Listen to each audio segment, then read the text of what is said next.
ladies and gentlemen. Yeah, we get the Blue Jays versus the Mariners. All right, who gives a poot? Let's go ahead and get to the ball game. We got a little game to call here. Okay, what's up, everybody? How you guys doing? YouTube tried to screw me and everybody else, but it's not gonna work, baby. The Jays are down 2-0. Unbelievable. All they wanted to do was give it to the Yankees, folks. That's all they wanted to do. Julio Rodriguez with a 2-run bomb, and it's 2-0 Seattle. Here in the bottom of the first inning, Justin Bieber on the mound getting slapped around. Oh, I mean Shane Bieber. But it is what it is. The Seattle Mariners looking to play a little bit of baseball, looking to go to a damn World Series for the first time in God's beautiful earth here. Well, folks, they tried to screw me, but it's not going to work. It is not going to work. I'm here, baby. I'm here. What's up, everybody? How you guys doing? Hope everybody is doing wonderful out there. Shane Bieber on the mound, 1-2 count, runner at second base, still threatening. Here are the Seattle Mariners. Books, what's up? No, YouTube was down across the board. It wasn't like a NYYU thing. It was just YouTube was down across the board. No videos are working at all, but we're back. We're good to go. And hey, we got a ball game to call. Let's hang out today. Let's hang out today. Have a good time. Call a little game. Okay. That one is low to Naylor. And the count is 2-2. Desiree, what's up? Jacob Patrucci, Spinning Mantis. Books, Anthony Medina. Terry, what's up, man? How you doing, brother? Hope everybody is doing well. Paul, what's up, Paul? How you doing? How you doing? 2-2. He struck him out and back goes flying. He pulled an Anthony Volpe. He just pulled an Anthony Volpe.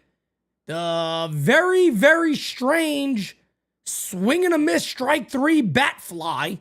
An Anthony Volpe special is what they call it. Beavis, I think everybody's still cool with you, man. I think everybody's still cool with you, my guy. You know, I think everybody's still cool with you, brother. You don't got to talk about it every time you're coming in now. It is what it is. It is what it is. Everybody's still cool with you, I'd assume. Love the cap, brother. Where did you cop it? Gotta grab one. This is a Poland Caps. PolandCaps.com. Go check it out. That is my guy. Check his work out. He does amazing work. Peep, are you more annoyed at the Blue Jays disappearing in the LCS so far or the Mariners spanking the Blue Jays the way the Yankees should have? You know, Steels, I'll be honest with you, man. I'm more mad at myself for trying to buy into the Yankees bullshit this year. As the count is now 1-2 on Suarez. I'm more upset about doing that. I'm more upset about buying in to the propaganda, so to say, of, hey, every year I don't book on the Yankees. I'm going to book on the Yankees this year. You know what I mean? That's what I'm going to do. And it didn't work. You know what I mean? I should have known better, and I'm more upset about that. The Blue Jays playing like this, it doesn't surprise me as that'll end the inning. We will go to the top of the second. Jays coming on up. But no, it doesn't surprise me. They wanted to beat the Yankees, man. That's all they wanted to do was beat the Yankees. But Juan, what's up, man? He says, what will we hear from Cashman and Boone tomorrow? I will be live, by the way. I will be live for the Cashman and Boone press conference tomorrow at 12 p.m. I'll be live for it right here, reacting to it in the moments. But folks, what do you expect, man? And I tell you guys, I'm going to share something with you guys, man. And I'm dead serious. I was talking to Francis about this today. There's never been a time where I've been so insulted being a Yankee fan. There's never been a time. This is the lowest point I've ever been in being a fan of the New York Yankees. You know, there's been always times where even if I felt the Yankees weren't doing the right thing, I felt I could find something to defend. I'll be honest, man. I can't defend this franchise anymore. I just can't. They are a train wreck. They're a mess, doing their best to hold on and live in past glory when past glory of this organization has no reflection on who they are now. This is an organization that nobody should associate with what they used to be. This is an organization of losers. The Yankees have become a losing organization, and that's it. And that's what they are. And that's the truth. And trust me, as much as even I hate to say that because I want to defend this squad, I just can't. And tomorrow we'll hear more of the same. You'll hear more of the same. The Yankees are smarter than you. You don't know what you're talking about. You have no clue. We know everything. We're the smartest people out, and that's it. And that's it. You know, I've been doing a lot of research recently, and I don't want to get into too much of this. But eventually I will get into a little more of this. Let me just update this. This is wrong right here. ALCS game 3. I'll get into a lot more of this tomorrow. I'll probably, instead of starting at 12, I'll probably start at about 12:50. So I got about 10 minutes before they come on and talk because I'm going to react to everything they say and all that as, you know, as live as I can. And we'll probably listen to it live also. I'll probably listen to it live here and go from there. But I'll react to everything as they go. And yeah, man, I mean, what are we really expecting from them? They already started the excuses, right? Volpe needed surgery, yet they played him. So will any beat writer sit there and say, so Anthony Volpe had surgery immediately after year on his left shoulder, yet you guys talk about winning a World Series every year is the most important thing. So you played a compromised player every day over a guy that is very capable in Jose Caballero. So that's what you guys did. Interesting. But nobody will ask that question. Nobody would sit there and say, what is the thought process behind doing something that crazy? They won't do it. They won't do it. 2-0 here on everybody's favorite Jigglypuff, Alejandro Kirk. As the pitch is in there, and the count is 2-1. 2-1. You don't have a beat writing squad, folks. I like Joel Sherman. Joel Sherman said they should run it back. These people are nuts. These people are nuts. There's a line out to first base, one away. Kirk is retired. Alejandro Kirk is retired. That'll bring up Dalton Varsho.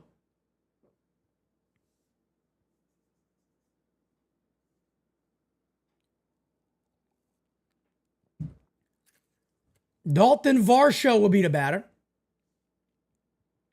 Varsho hitting .304 with over 1,000 OPS.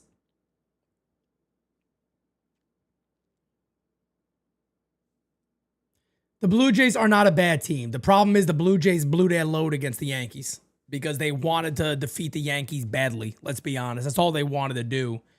All they wanted to do was defeat the Yankees. That's it. And they were happy doing that, and they took their eyes off the prize, which is winning a World Series for Canada. And I don't think they're going to win this series. I don't think they come close to winning this series. 0-2 here on Dalton Varsho. George Kirby on the mound. Speaking of Kirby, Alejandro Kirk kind of looks like him. But I love Kirby. He's a lovable character. It's not a bad thing. I love Kirby. How can you not? The 0-2 from George popped up. Who's it going to be? It's Naylor to put it away in foul territory. 2 away. 2 away. Yeah, Mary Ellen Ford, they're saying 6 to 9 months. So here's the one thing I got to remember, because there's a lot of Yankee fans out there saying, well, that's why Volpe was bad. Even if you believe that, let me throw a warning to you, okay? You might want to run away from Anthony Volpe even more so now than you have before. And let me tell you why. You guys remember Miguel Andujar when he had shoulder surgery? What happened? Anthony Volpe, it's hard to believe he could get much worse offensively. Shoulder surgery can do that to you. Just saying. I'm just saying. You might truly want to move on. This could be your great excuse to say we're going to move on from Anthony Volpe. Will they do it? Doubtful. As the 2-0 is hit in the air to center field, not deep. Julio makes the catch. That ends the inning. That ends the inning. We will go to the bottom of the second. Seattle coming on up 2-0.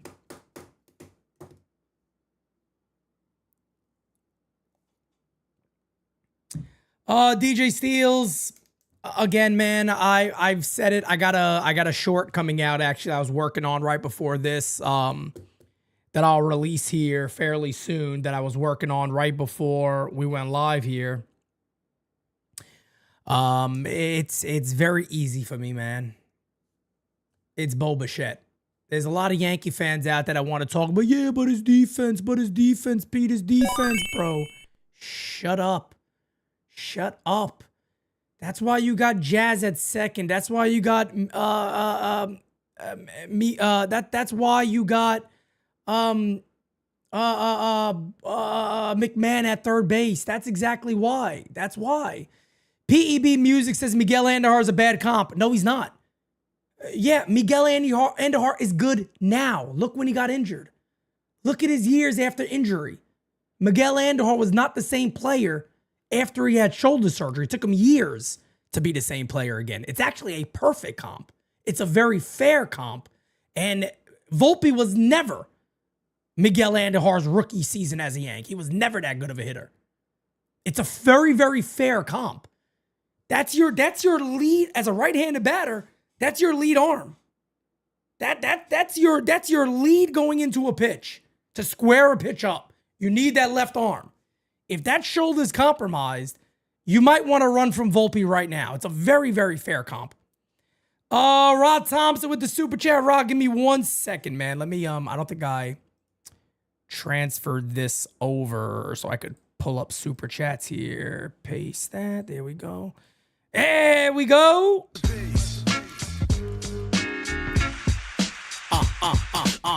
One thing for sure, two things for certain. Pete will be calling out BS tomorrow, and I'm here for all of it. Brother, let me tell you, Ra, I am 150% going to be live tomorrow. Ra, you know me probably better than most people on here. We have conversations off of being live.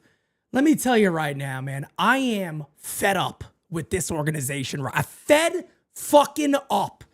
I am honestly at an all-time boiling point with how disgusted I am by this organization. I'm not even joking about that. I am so disgusted by what this team has become, and I am sickened by it. Truly sickened by it. As the Bods, Beavis Lee Ray says, no refund needed. But if the Yankees were a more fundamentally sound team, we could have easily defeated the Blue Jays. Seattle proving how flawed the Yankees are. It could have defeated them. There's no doubt about it. There's no doubt about it. We could have defeated any one of these teams. But you know what? The Yankees got what the Yankees deserved to be eliminated. They should have let Boston beat them, and that's it. I don't know if Roman Anthony would have been back, but I think if Roman Anthony's in that lineup, they probably beat the Yankees too, to be honest. 0-2 here on Dominic Canzone. As the pitch from Shane Bieber is a swing and a miss. One away. Goes down swinging. T85 says the Yankees organization is a mess. It's disgusting. It's disgusting. And you know, I don't know, man. You know what somebody told me on Twitter today? Actually, they told Francis this on Twitter today. Somebody said Bo Bichette is not that different than Anthony Volpe.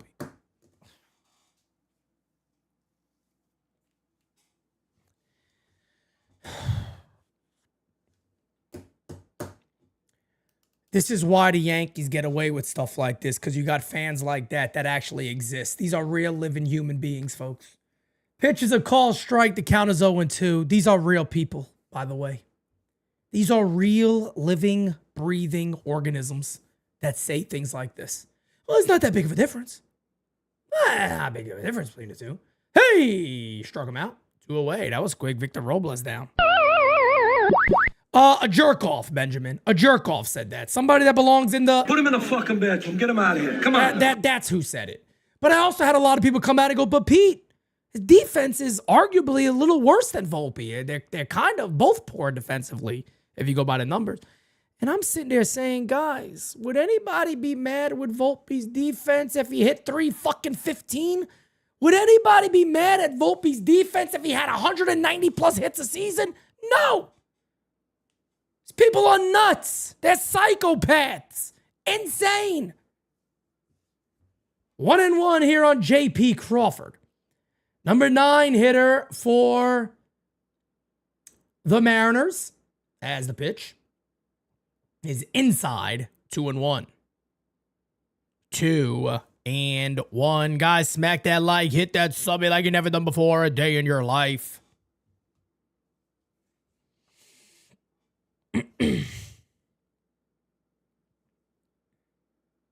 Because the Yankees protect him for him, that's all. You know what I mean?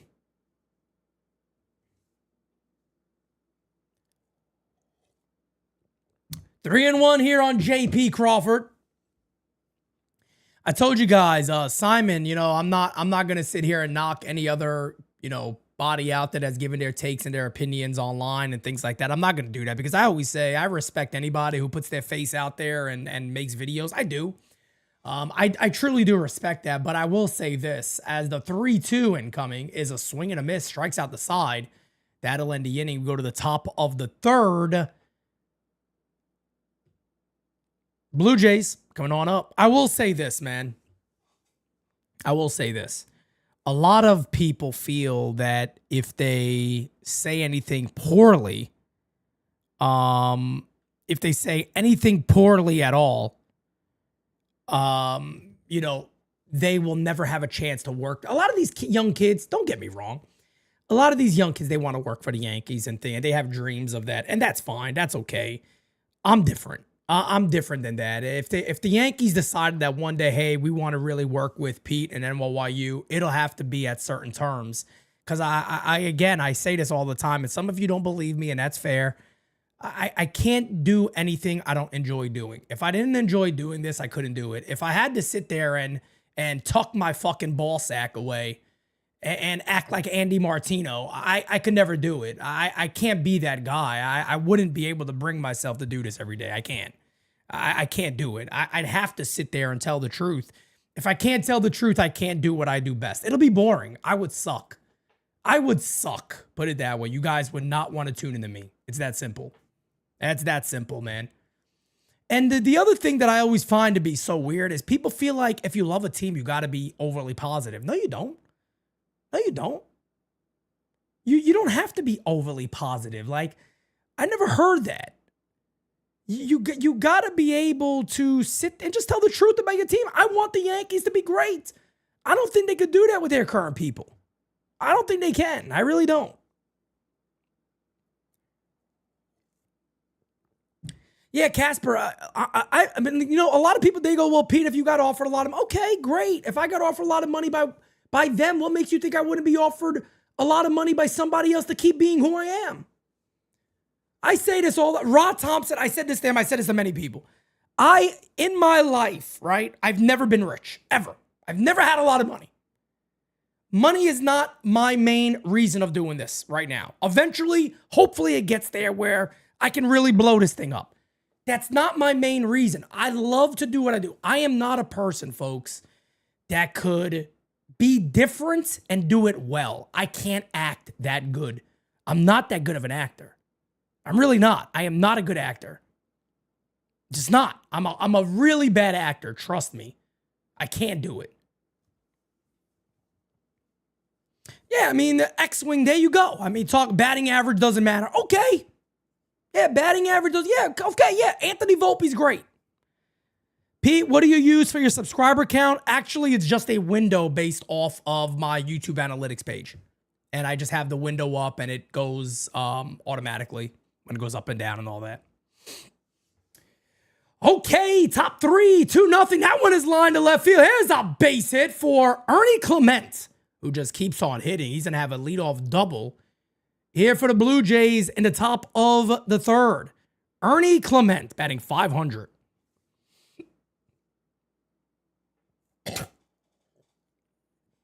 Apparently, I was into Sopranos. I don't remember when I was into Sopranos. But if you go on like Grok and you type in, who is Pete Simonetti? For some reason, they say everything about NYYU, and then they say that apparently I was an actor on The Sopranos.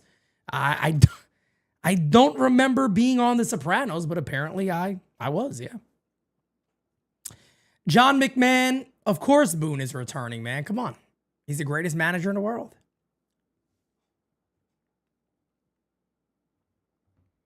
Being together with friends is what I like to do. Being together with friends, together the whole day through. Yeah, he's the best manager of all time, ladies and gentlemen. Know his name, Aaron Boone. This one hit in the air to right field and deep. Going back, still back. We are tied at 2. 2-run home run for Andres Jimenez. And the Jays are on the board as we got a 2-2 ball game. Top 3. Nobody out. 2-2. 2-2.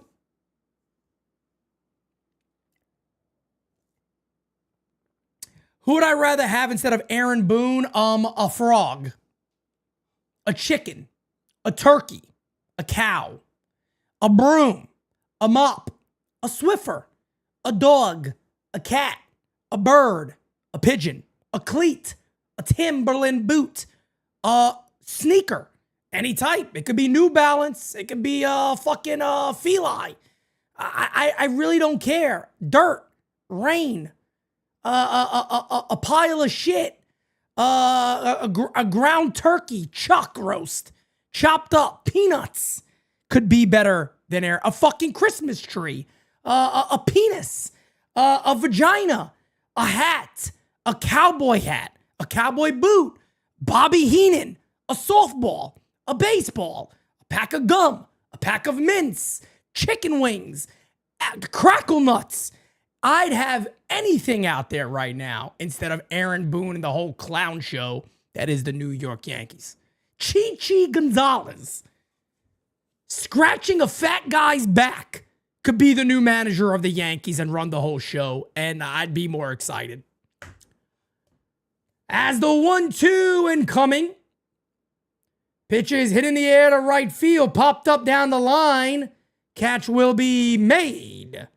And there is one away. Springer retired.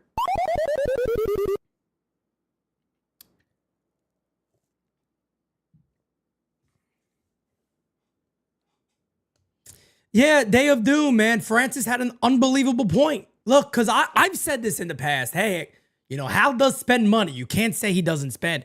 But it's a business investment. At the end of the day, it is indeed a business investment. He's investing back in his club. That doesn't make him a good owner. Doesn't make him a good owner. I want a little bit of accountability from Hal Steinbrenner. The crazy thing is, guess what, folks? You think Hal Steinbrenner is going to be there tomorrow? Let me ask you guys a question. You're a boss. Should you be there tomorrow? Serious question. I want you guys to tell me. As the boss of the Yankees, should you be there tomorrow? That one line to right center field. There's a base hit. And Nathan Lukes is on with a single. Beavis Lee Ray says, Pete, you are in the top 3 all-time at calling Yankee games with Sterling and Phil Rizzuto. Even if I'm an outcast at times, I still watch Seattle winning. Appreciate that, man. I don't know if I'm that good at what I do, but I do enjoy it. I definitely enjoy it, but I appreciate the high praise. It's very nice of you. Hal who? That dude is MIA. Where's Haldo? Where's Haldo? Sucks, man. Okay, you guys want to see what I would do tomorrow? Question over there, Pete Simonetti, and Pete Simonetti, you can go. Hey Brian, how you doing? Pete Simonetti, NYYU. Quick question for you. Is Hal Steinbrenner's health? Is he okay? Yeah, everything is fine with Hal. Second question, where is he? Then where is he? That's what I want to fucking know. Where's Hal? That's my question to you. Why am I looking at your bald fucking head and Batman's sidekick Robin with the tights on? Fucking Aaron Boone. Why am I talking to you two?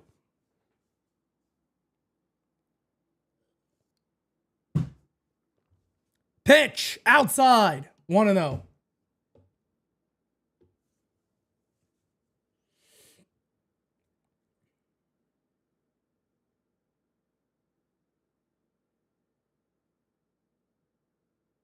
One 0 incoming. Pitch from George Kirby. Right down the Johnson to Vladdy. 1-1. Vladdy now hitting 400. Hasn't done much this series.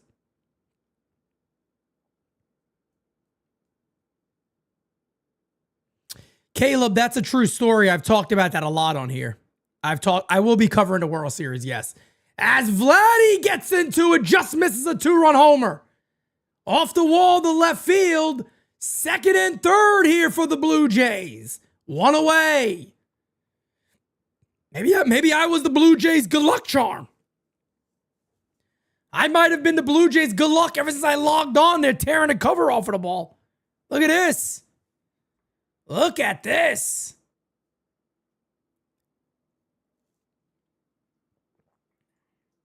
Blue Jays fans in here better thank me quick. I come on, they start hitting like animals.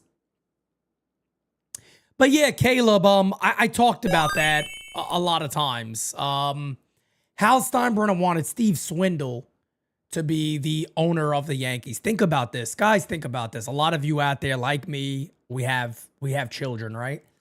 If NYYU becomes what I believe it will become one day, my ultimate legacy will be this, and I want to leave that to my son, you know what I mean? Or I'll have a second son coming up here in a few months, but to one of them, you know what I mean? I'd want to leave it to one of my sons. And, there's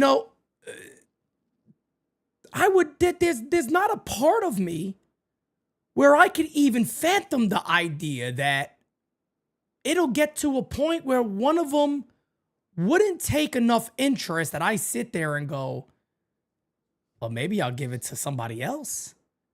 That was George. George sat there and he said, I don't want to give it to this kid. They don't deserve it. They don't love it. He wanted to give it to his son-in-law. Unfortunately, there was a divorce. As that's fouled away, the cat is now 2-2 on Santander. There was a divorce. And it went to Hank, and then Hal took over. But I'll tell you this. I don't know why Jennifer Steinbrenner was passed up. Jennifer is at least always present. Jennifer's always present. She's always there. I don't know. She has a great background in baseball also. So I don't know why Jennifer was passed up. I don't. Maybe she didn't want it. I don't know. But her husband was considered, but she wasn't.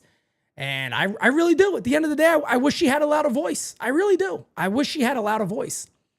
Cheryl says, if you were able to be in the press room, other than where's Hal, what is the first question you would ask? When is enough is enough? When is enough enough? That's what I would ask.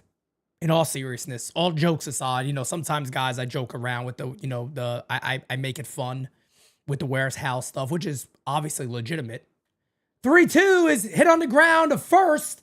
That won't advance a runner, so it'll be tied at 2 still, 2 outs, second and third. I would honestly ask,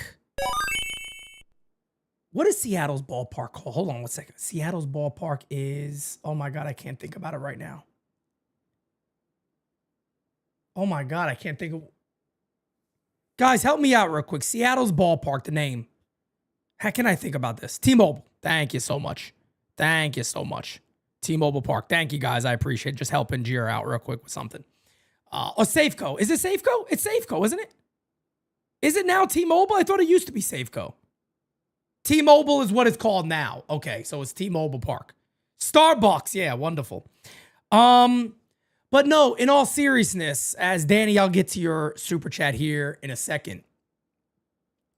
In all seriousness, guys, as that is outside. Oh, there it goes right behind me. I should have saw it, T-Mobile Park. 2-0 here on Alejandro Kirk. I would honestly just ask them, hey, look, when do you all feel enough is enough? You know what I mean? When do you feel enough is enough? That's the main question I would, and I'm sure they would say, well, what do you mean? Well, you know, when is the streak of losing make you all feel like you're not doing your job the right way? Don't Yankee fans deserve better? You know, and that would be my question in all seriousness is when do you as an organization feel like we haven't won this long, this isn't working? And I'm sure the answer you'll get back is something with a lot of bullshit attached, but that's what I would ask. 3-1 on Alejandro Kirk. We had a super chat here from my good friend Danny. Salute, Pete. Hal's absence speaks volumes. Question is, will someone in the media press the question? And if someone does, Hal or the front office will downplay it. They won't. They won't. I told you guys one of the big problems is he walked them. So the bases are now loaded for the Blue Jays. And the batter's going to be Dalton Varsho, and he has a mound visit. Robert says, Pete, did you see Emmanuel Clase is banned from MLB? Yes, they say the evidence is irrefutable. So it's going to be, unfortunately, that man ruined his entire career, would have had a lot of money and everything else. So kind of sucks for him, but what are you going to do? Danny, they'll play it down. Nobody's going to ask. And I told you guys, man, Jason Zillow got that room on lock. Jason Zillow has that room on lock. You go ahead and ask a question they don't like. See you later. See you later. Cheryl says, Super says, go Falcons. All right. All right, Super. I see you, brother. I see you, brother. Bases juice, 2 outs. Dalton Varsho. 2-2 ball game. Pitch from George Kirby. He was cruising early on until I signed on. That one gets away, almost hit him. Good block there by Riley. And the count is 1-0.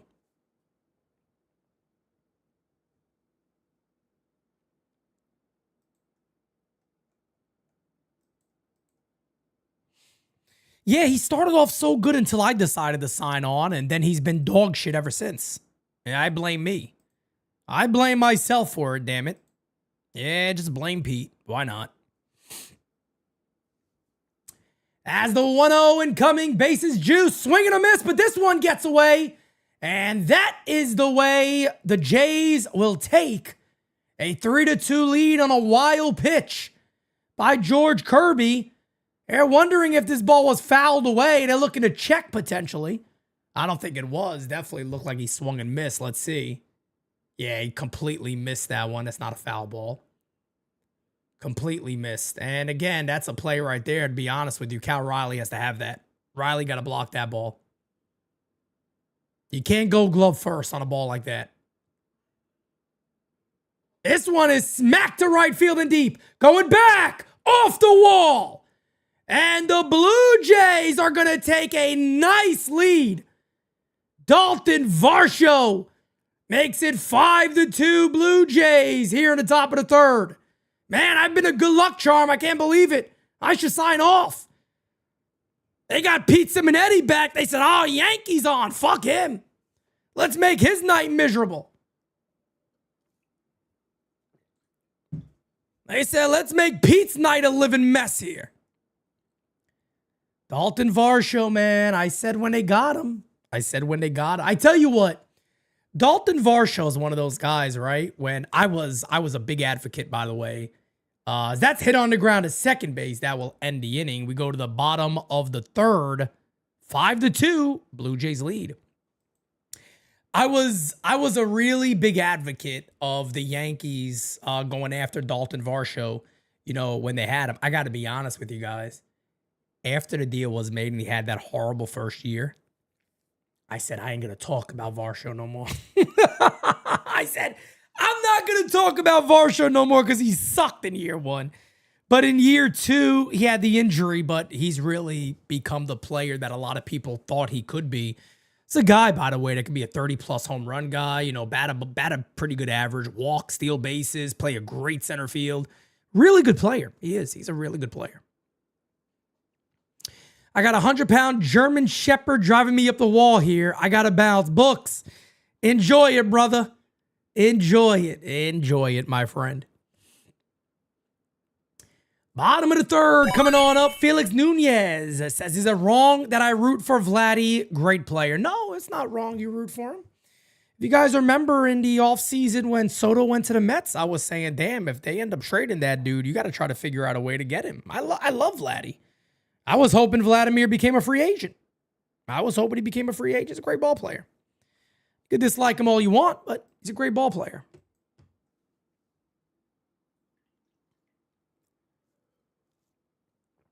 Crackle Nuts has made an appearance, folks. What's up, Crack?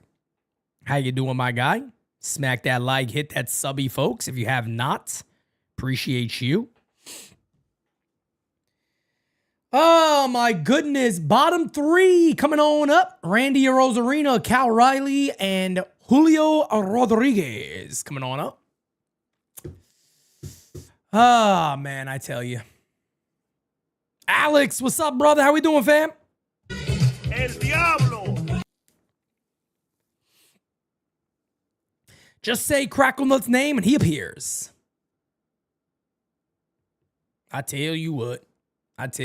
Something else, man. He is something else.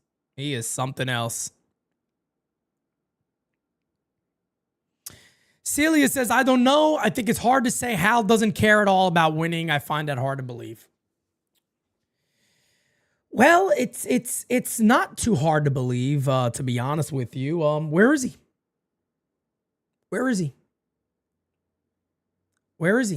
If he cared so much about winning, Celia, where is he? If you care, actions come with care. Actions come with care. Where is Hal Steinbrenner's actions? Because he puts a business investment into the team of spending money on payroll? That's caring? No, that's business. It's not caring. That's business. If Hal Steinbrenner cared, why is he allowing this to continue? Why is he allowing these guys to still run this show if Hal Steinbrenner cared? As my mic is making a weird noise. No, okay, it's gone. If he cared, actions come with that. He shows no actions. There is no care. It's a business for him. And that's fair. It's a business.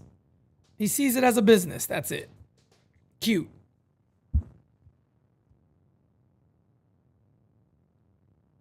You guys hear that?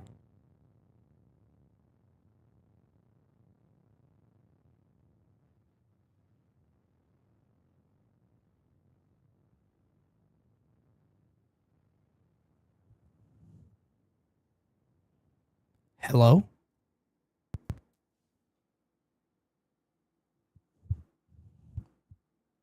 Okay.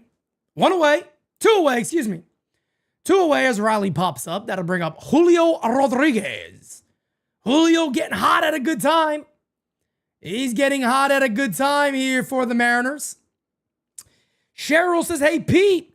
Sounds like Jira needs to break out the mama Juana. Oh, I tell you what. She can't. She's pregnant, Maron. She's pregnant. Unbelievable. There's a call strike.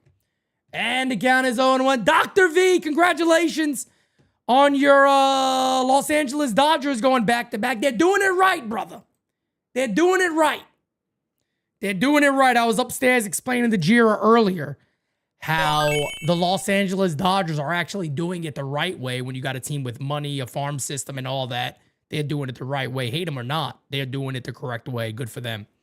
Connor O'Neill says, Pete, Hal is mad we didn't bunt more, so he's sulking. Yeah, he should be fucking, tell you what, I got something else he should be doing. Fucking guy. Pisses me off, I tell you. 1-2 here on Julio Rodriguez. Pitch. Outside. Doesn't chase. 2-2. 2-2. 2-2. 2-2.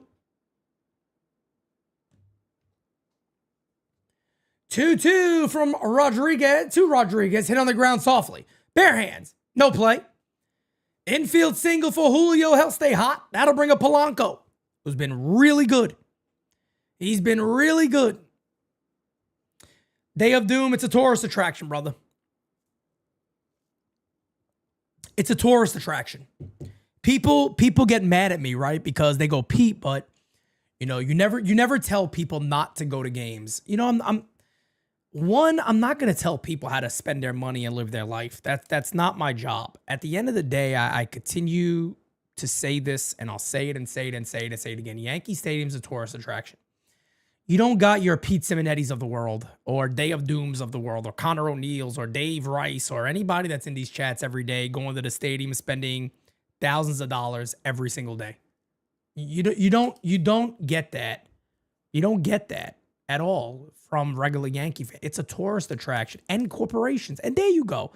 Tony Rivera, thank you, man. Right in time. As the 0-1 to Polanco was hit in the air to right center field, not deep.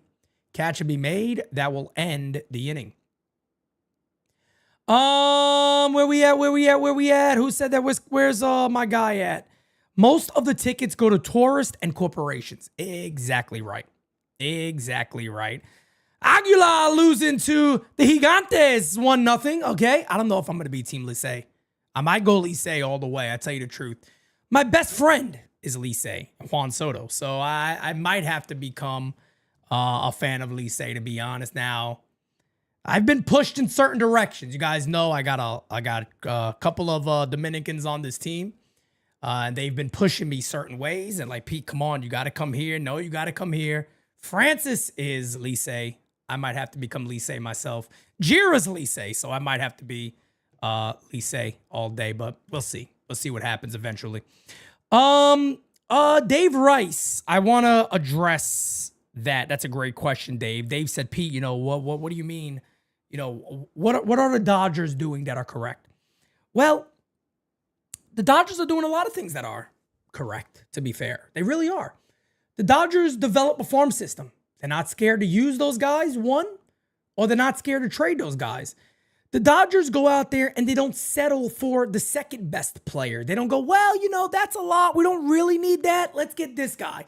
No, the Dodgers are operating on if that's the best player, we're going to get the best player. We're not going to necessarily worry about we're not going to worry about what the what this contract is going to be, or why, if we got these other guys, why do we got to add to that? They'll go out there and they'll get the best players available to build on that team. And then people rip their hair and they go, oh my God, but they're spending all this money. But they're winning. But they're winning. They don't care. They're winning. The Yankees, you want to know something crazy? The Yankees' revenue is greater than the Dodgers. It's greater than the Dodgers.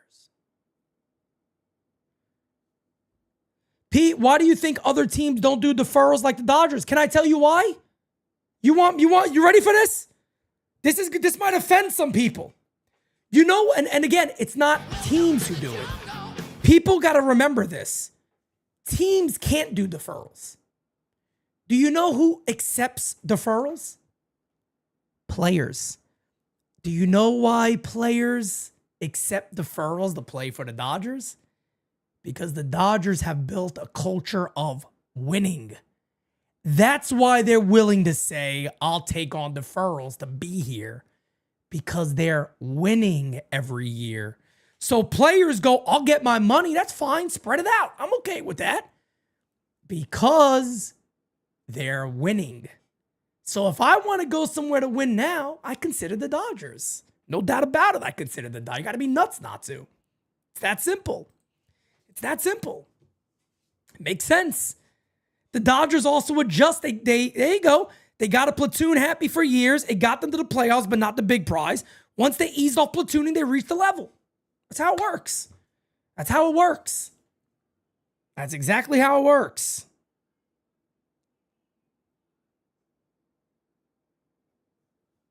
That's how it works. Top of the fourth inning here, folks. Toronto leading 5-2 to down 2-0. They need a victory today, as there's a call strike to Ernie Clement, 2-1.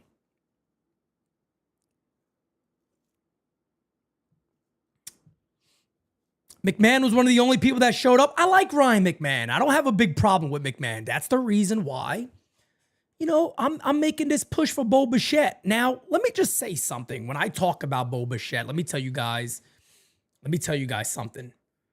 That's Pizza Minetti. As the pitch is a call, strike 3-2. When I talk about Bo Bichette, that's me saying this is what I would do. I have no indication at all that the Yankees will. Matter of fact, I feel like I could sit here and say the Yankees won't go after Bichette. I believe the Yankees will pass on Bo Bichette. Mind you, hey, struck him out, one away. Mind you, guess what? Guess what Joel Sherman did already?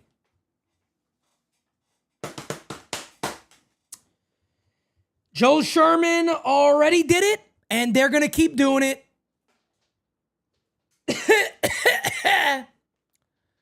We got George Lombard. Where did I hear that before?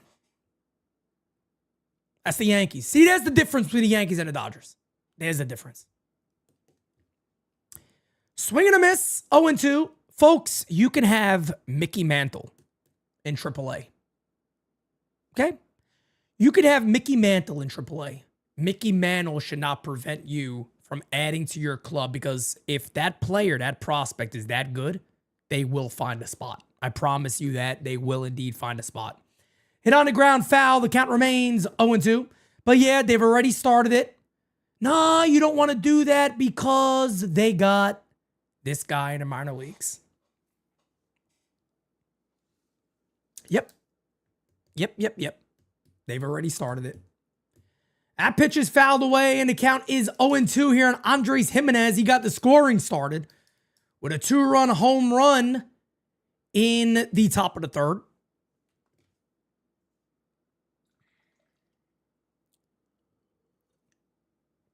The 0-2. Swing and a miss. Hey, struck him out. 2 away. 2 away.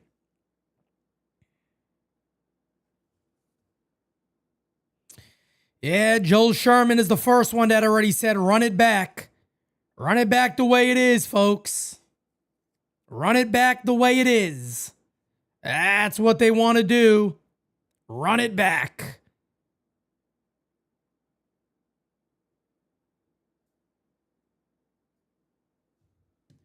And there's a home run. 6-2. I put my head down for a second and George Springer goes yard. As it is now 6-2, the Blue Jays lead. Springer goes yard to center field. I missed it. I didn't even see it. 431 feet, Maron. Oh, yeah, you knew that was gone. My goodness. Look at that. Alex, we are not sure yet. It's a tough year in the offseason. I talked to you guys about that already. You guys are obviously familiar with this. We're moving into a studio next season, so everything's gonna look very different. Hopefully, all that is done by April, the latest. I'm hoping. Could be later. I hope not. But we're moving into a studio next year. Obviously, you guys know, me and Jira are expecting a baby boy by the end of the year. Also, so we got a lot of really big things, and it nobody's gonna care here, but obviously it's a big risk. The move that we're doing, it's a big risk financially. It's a big risk across the board. It's a big risk, but I feel the need. It's something that we have to do. So I don't know if going to the WBC this year is gonna be in the plans. I might have changed that up a little bit, but it's still very possible. There's still a chance that we'll do it. I don't know yet. That's a grounder back to the mound. That will end the inning. We will go to the bottom of the fourth. Seattle coming on up. It is 6-2. Blue Jays lead. Anthony Garcia says Yankees will pass on Skubal next year if he's a free agent. There's rumors he could be dealt. There's rumors they could trade for him. Jake says, yeah, I have the same question, Pete. What do you actually see this team doing to make themselves better? I don't see them doing much. Jake, I'll be honest. I appreciate that question. I do, because I always said it. I don't think Brian Cashman's a bad GM. I don't. I don't think he's a bad general manager. I don't. I know a lot of people here that go, Pete, he's not good. I'm not saying he's great. I'm not saying he's the best for the Yankees. He's not the best GM for the Yankees right now. I don't believe that. But I want to stick here and let me think a little bit before I get to the next question. The Yankees have a farm system now that they could trade for anybody.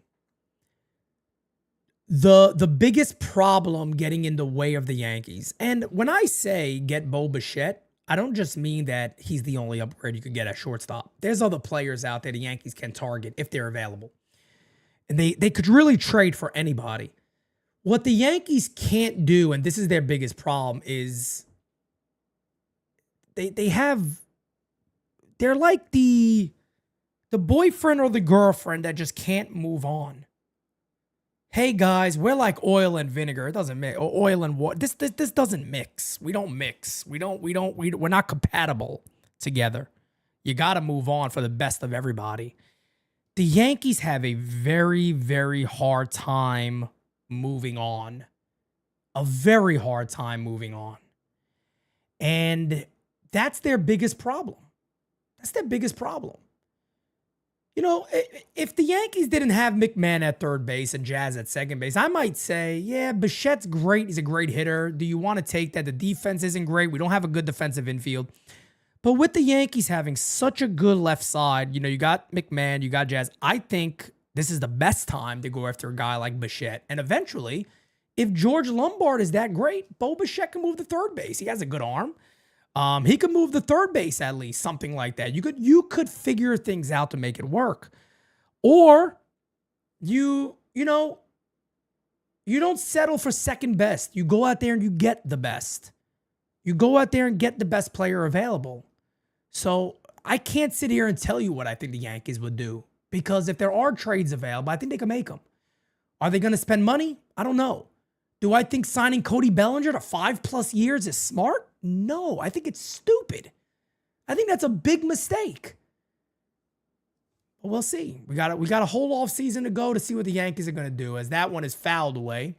0-1. Redman says, congrats to you and Jira on becoming parents soon. Well, we've been parents for 19 years. But yeah, we've already raised 2 kids. So yeah, parents, I mean, I don't want to say parents again, but I guess it is parents again. Haven't had a newborn in a long time, so that's going to be fun. 1-1 here on Naylor. 1-1.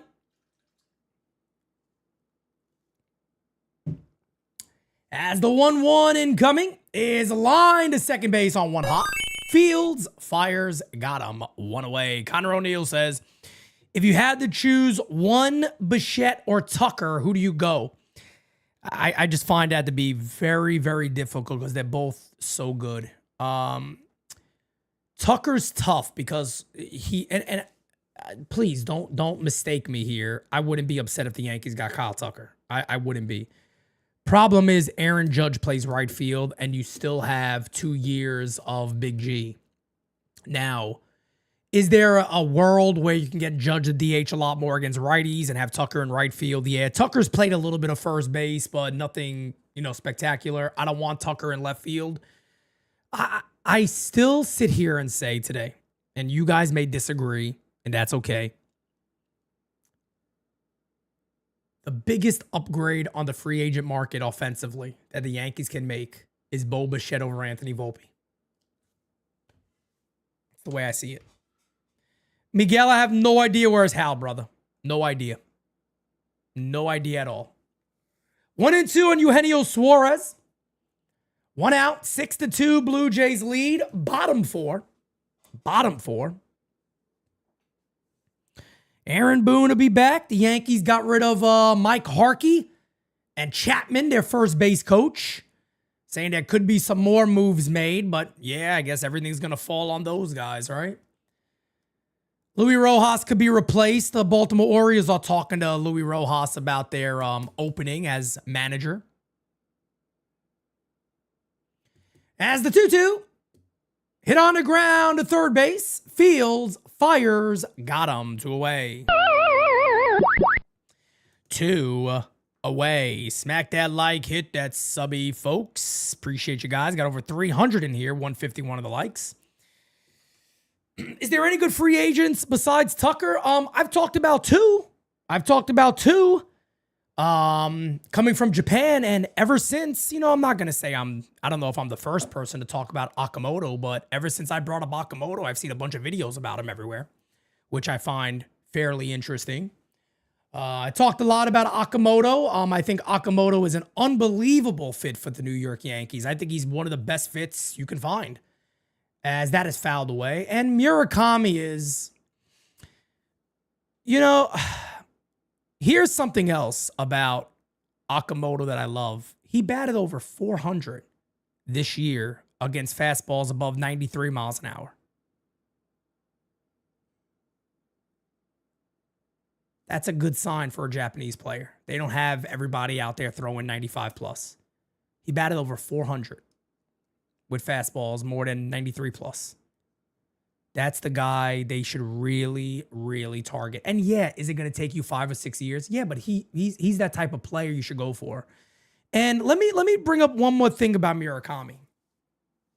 As the 1-2 is low, I myself feel I know a lot about Murakami.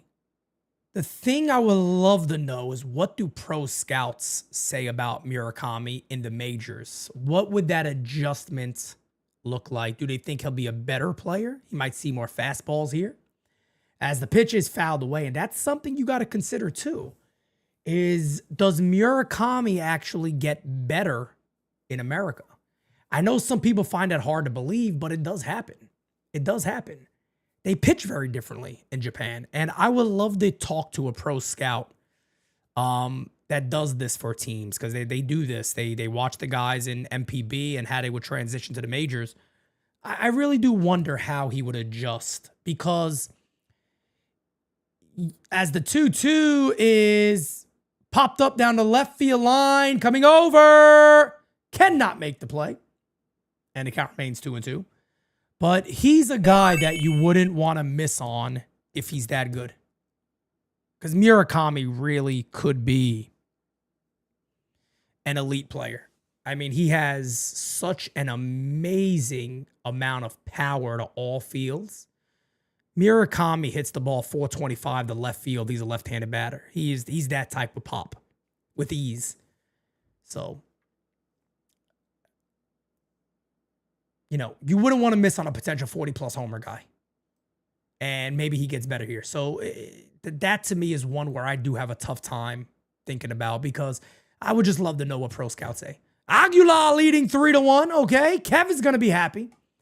I'm sure Kev's very happy right now. Got a little lead-home scoreboard going on here. I like it. 2-2 on Dominic Canzone. As the 2-2, hey, struck him out. Nice pitch there by Bieber. And we will go to the top of the fifth. Ladies and gentlemen, smack that like, hit that sub. I'll be right back with you. Hey, got a plug for you guys real quickly. We are always excited to call Yankee games here on GameSZN Live, but we are also always excited to attend Yankee games in person, which is why I want to give the official sponsor of GameSZN Live, SeatGeek, a huge shout out. Right now, you can get tickets to Yankee games, MLB games, concerts, and so much more. And with SeatGeek being MLB's official ticket marketplace, your tickets are fully guaranteed and instantly fulfilled to your cart once you purchase. The app and the website are also really phenomenal and very, very easy to use. I got the Yankees already pre-filled. Let's say I want to go see some San Diego Padres action against the Yankees. A little Fernando Tatis action. You got it right there, baby. Look at this. You go, I don't know what side I want to be on. Who the hell knows? Let me go ahead and click. I like section, 223. Okay. You can choose where you want. You can choose the tickets you want, the seats you want. It gives you a beautiful look at what's going on in the world today. You have to absolutely love how easy this is to use. And here at the U, we came through for you. You can go ahead and get $20 off your first purchase with promo code UNDERGROUND. Again, that is $20 off your first purchase with promo code UNDERGROUND. Make sure you click the link in the description to download the app and have the code automatically added to your account. Oh, that's my Seat Geek. Okay, well, we are back in action with a bang. Let the good times roll. Not the good times roll. Aguilar 4-1. Oh, Alex is going nuts. Man, he's putting the scoreboard out there for everybody to enjoy a little lead home action. I love it. Randall, what's up, man? I tell you what, Randall, you know why? You know why? I didn't make a new commercial, and I don't want to hear about the fucking Yankees. I don't want to hear about the Yankees right now. That's exactly why. There's some more updates here from Alex. Look at this. Look at this. Alex, I appreciate you giving super chats for that, bro, but you don't have to, fam. I appreciate you, brother. You the man. Thank you for the support, man. It always means a lot. Thank you, brother. Thank you, brother. Well, this game is 6-2 right now. Blue Jays looking to hold on. And like I said, guys, I will be back calling a lot of these games. Tomorrow, I will not be calling the game because NYYST will be live tomorrow. They'll be doing their Keep 'em, Dump 'em starting tomorrow. As you guys know, they do that every year. So they'll be doing a little Keep 'em, Dump 'em action tomorrow. So we will indeed be live, but not for calling a game.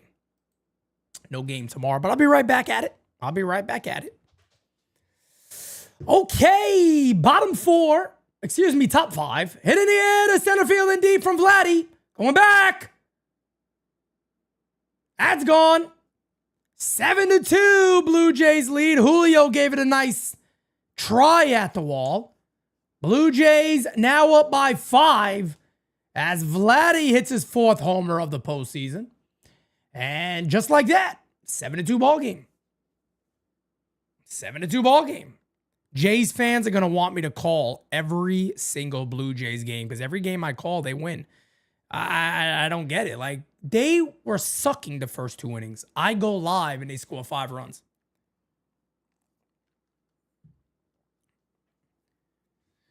Alex is live. Alex Deportes, okay? I like it.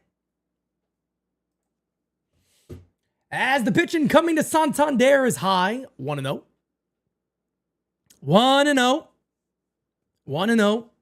Yeah, Scott, I'm there with you. I want to see Ben Rice just get better at first base. I got a feeling that's what the Yankees will do. And, you know, that's the other thing that the Yankees have trouble with is deciding on, you know, what somebody is going to be. I would let Ben Rice develop at first base and just say, hey, look, we're going to work on your footwork. You know, we're going to put you out. And again, Murakami does play third base and first base. He is not a good third baseman. Akamoto plays first and third. He's a Gold Glover. That's the guy you want, man. That's the guy you want. Ross says Yankees organization is skating on thin ice. They want to see a revolt. Not only has Hal not shown his face, but if they sign bullshit free agents, fans will have a mutiny. Let me tell you something, bro. Fans are on the verge already, but you know,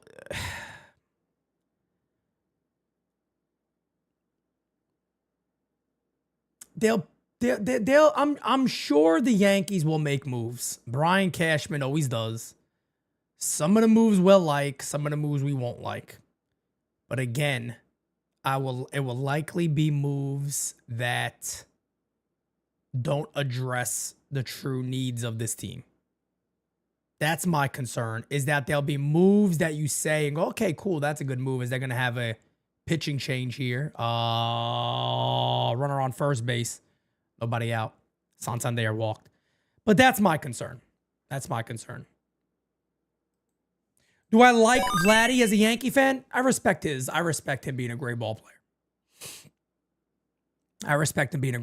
Yeah. Redman says Mariners or Blue Jays. Either way, Dodgers win the World Series. I agree 100%. Yeah, I do. I think the Dodgers are winning the whole thing. I think, and I hope, honestly, people are going to, I hope they do. I hope they do because they've done it right. Good for them. Good for them. Good for them.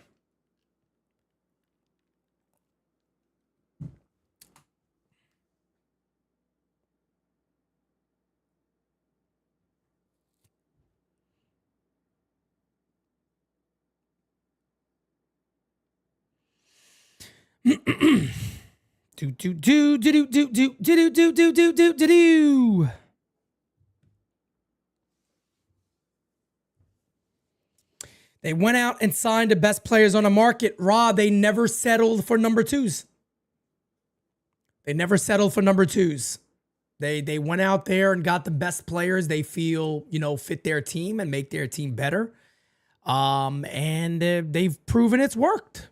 They've proven it's worked. They make trades when they have to make trades because they got a system for it. And the saddest thing is that the Yankees could be exactly the same way. The Yankees can run their business exactly the same way. The idea that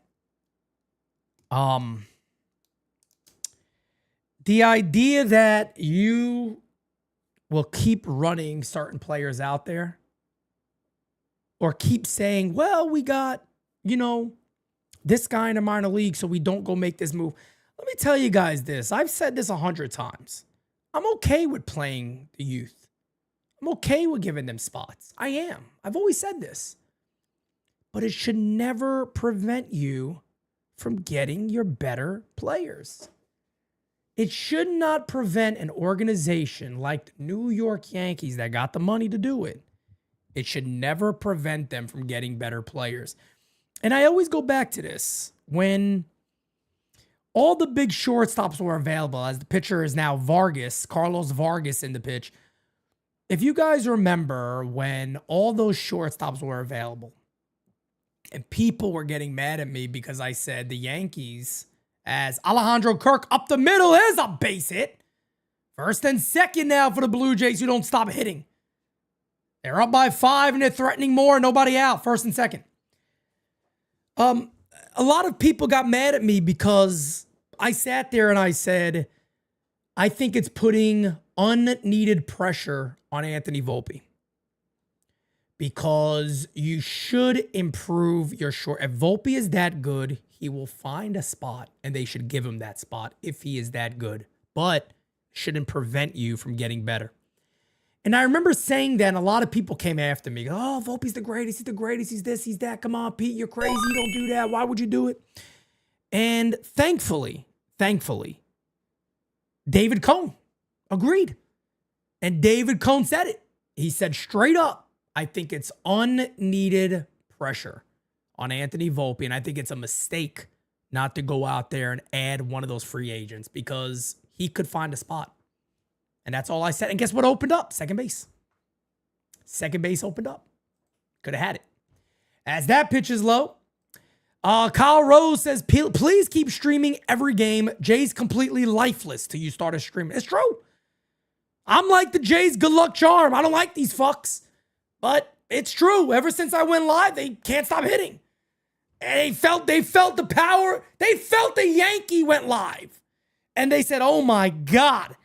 I think a Yankee is watching. That son of a bitch is calling these games, isn't he? Time to take off. You're welcome, Jays fans. The 1-2 is fouled away. The count remains 1-2.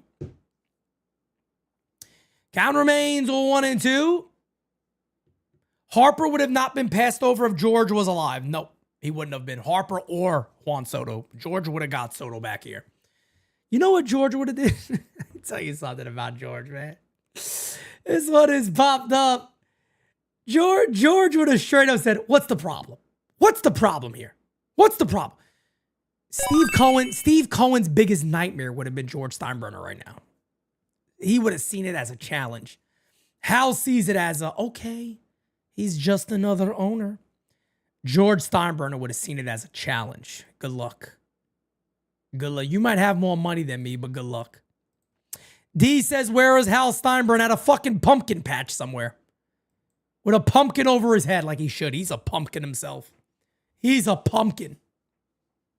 He's a fucking pumpkin. 1-0 here on Addison Barger. First and second, one away. First and second, one away. This one is hit down the left field line. Coming over to make the catch. 2 away.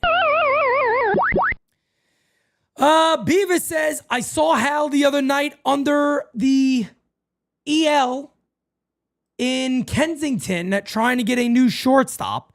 for cheap. I said, Hal, what are you doing? He said, we can't do any worse. Let me tell you something. He sucks. He fucking sucks. Pete, is it a player problem or a leadership problem? Leadership. I say it all the time. Leadership. Leadership.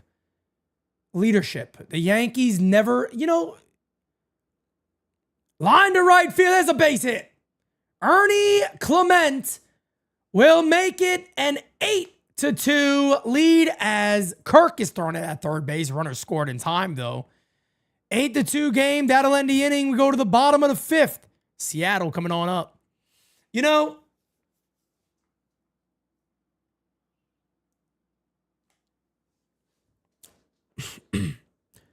There's always a question about the Yankees. Whether it's A-Rod, Jeter, Big Papi, any broadcast here at NYYU, right? We talk about this stuff. The Yankees never seem to be up for the big games. They just never seem to be fully there for the big games and competing in the big moment. That's a leadership problem. That's a leadership problem. The boneheaded errors all year and nothing happens. That's a leadership problem. And it shocks me that there's so many people that don't understand that. It's a leadership problem. You can't have guys do what they do. There was a pop-up in the infield. Jazz was at first base. He got thrown out on a pop-up. He stayed in the game and played, and then they made excuses for him. Austin Wells on the base pads multiple times this year. Stayed in the game. Multiple times we see somebody not hustle. We see a base running mistake, something, and they stay in the game. Nothing happens. I have a hard time. I have a very, very hard time in believing that it's not a leadership problem for the Yankees.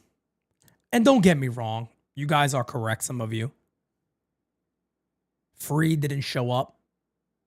Rodon didn't show up. That's fair game. Those guys have to pitch good for us to win. It just also seems like these guys weren't up for the challenge. And I really do believe that has a lot to do with leadership. I don't say that as like a joke. I don't say that as just let me knock the Yankees. No, I say it in all honesty. It's a leadership problem. They got a major leadership problem in this organization. And you'll see it again tomorrow, by the way. You'll see it 12 o'clock tomorrow, folks. You will see it. Major leadership problem. You're going to have a chance to see it. Yep. Don't worry. You will. Follow us on Instagram, guys. If anybody's here and you got Instagram, give us a follow. Give us a follow. We would appreciate it. We would appreciate it.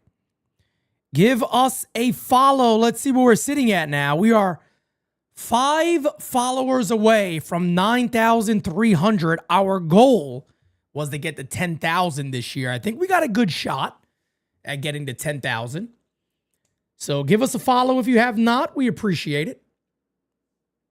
And I actually want to show you guys something here fairly soon. I'm going to see if you can see it on my screen because I don't have it pulled up, but as that is high, I'm going to talk about this with everybody because I've talked about it a little bit on Discord, but I've also talked about it with all of our founding club members. Next year, some of you have asked me about this too. Guys, our website is currently down, and it's not down like there's been an error. I've taken our website down because next year we're working on some things. We're going to make everything look very, very different. As you guys know, we got big things happening next season. Swing and a miss 1 and 2. But we're also doing merchandise a little bit different. I'm trying my best to keep merchandise in-house, meaning where we will get to a point, as that is a pop-up in the infield, 1 away, Robles retired, 1 down. Had to bring up J.P. Crawford. We're getting to a point where we want to handle everything we do in-house. We don't want to go to third parties or nothing like that. We want to keep it in-house here. So, cool thing is, And this is going to be open and available to everybody. Discord will get first dibs. In the next couple of weeks, we're going to have our very first NYYU merchandise drop. This is merchandise that we're making. T-shirts are actually going to have tags, NYYU tags on them, all that fun stuff. But these are the first shirts we are making, and the first one is fairly basic, as that is a base hit up the middle. I actually think is one of my favorite designs that we've ever made. And again, it will be available first to Discord, and then I'll open it up to everybody. But maybe you guys could see this. This is the first front of the new shirt that we're working on. Let me see if I can get that up there. Has the NYYU on it in big letters, established in 2022. Real talk for the real fan. It's absolute fire. And then the back of the t-shirt will have joined a movement with a baseball diamond kind of blended in behind it. And if you can see right up here, that little tag on top, the tag on top is actually a New York license plate that says "For the U," which is pretty damn cool. It says "For the U" as a New York license plate up top. That's that. We also have Stanley Cups with the NYYU logo in it. We have that coming out. We have a brand new style hat coming out that we are making. So that's coming out. We have a NYYU rug, circular rug that you could put in your studio if you want. We have that coming out. And I think that's it for the first drop that we're going to release. But we're going to release drops throughout 2026. And then hopefully we'll get to a point where our store will have all these things available. So trying to do this ourselves, man. It's 40 ounce, by the way, 40 ounce Stanleys. All black with the Stanley on front and everything, but the NYYU logo right on the other side. So we're going to have all those available over the next couple of weeks. I'll let everybody know when it is available. Hit on the ground to third base. That could be 2. There's 1. And won't be a double play. Rosarina will beat it out. So 2 away, runner on first. So yeah, guys, all that stuff is in the works currently. All the big things we're working on this year, man. A lot of stuff. A lot of things being worked on.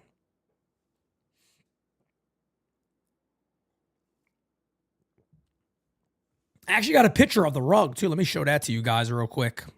I think I have it here still. Let me see. Do I still have a picture of that? I think I do, yeah. So this is actually what the rug looks like. It's the actual, see if that can be clear. It's the actual logo. So the rug is the actual NYYU logo. There it is. So I'm going to have a lot of those available, actually. I'm going to have a lot of those available. Everything else is very limited, by the way. Everything else, every other shirt that we have and hat, all that stuff, the first drop is going to be very limited. Popped up. Riley will not make the play. Excuse me, Kirk. That'll go foul. Alejandro Kirk. 1-1 here on Cal Riley. A Boone clown shirt would be great. That would be nice. That would be nice. The cool thing, let me show you guys an update. You guys want to see something pretty cool? I'm giving you guys some real updates here, all right? Nobody else is seeing this, by the way. So our hats are going to be snapbacks, okay? Let me show you guys. Okay, let me grab a hat here. So they're going to be A-frames like these hats here. Our hats are going to be A-frame hats, okay? As the 1-1 incoming to Cal is a ball outside 2-1.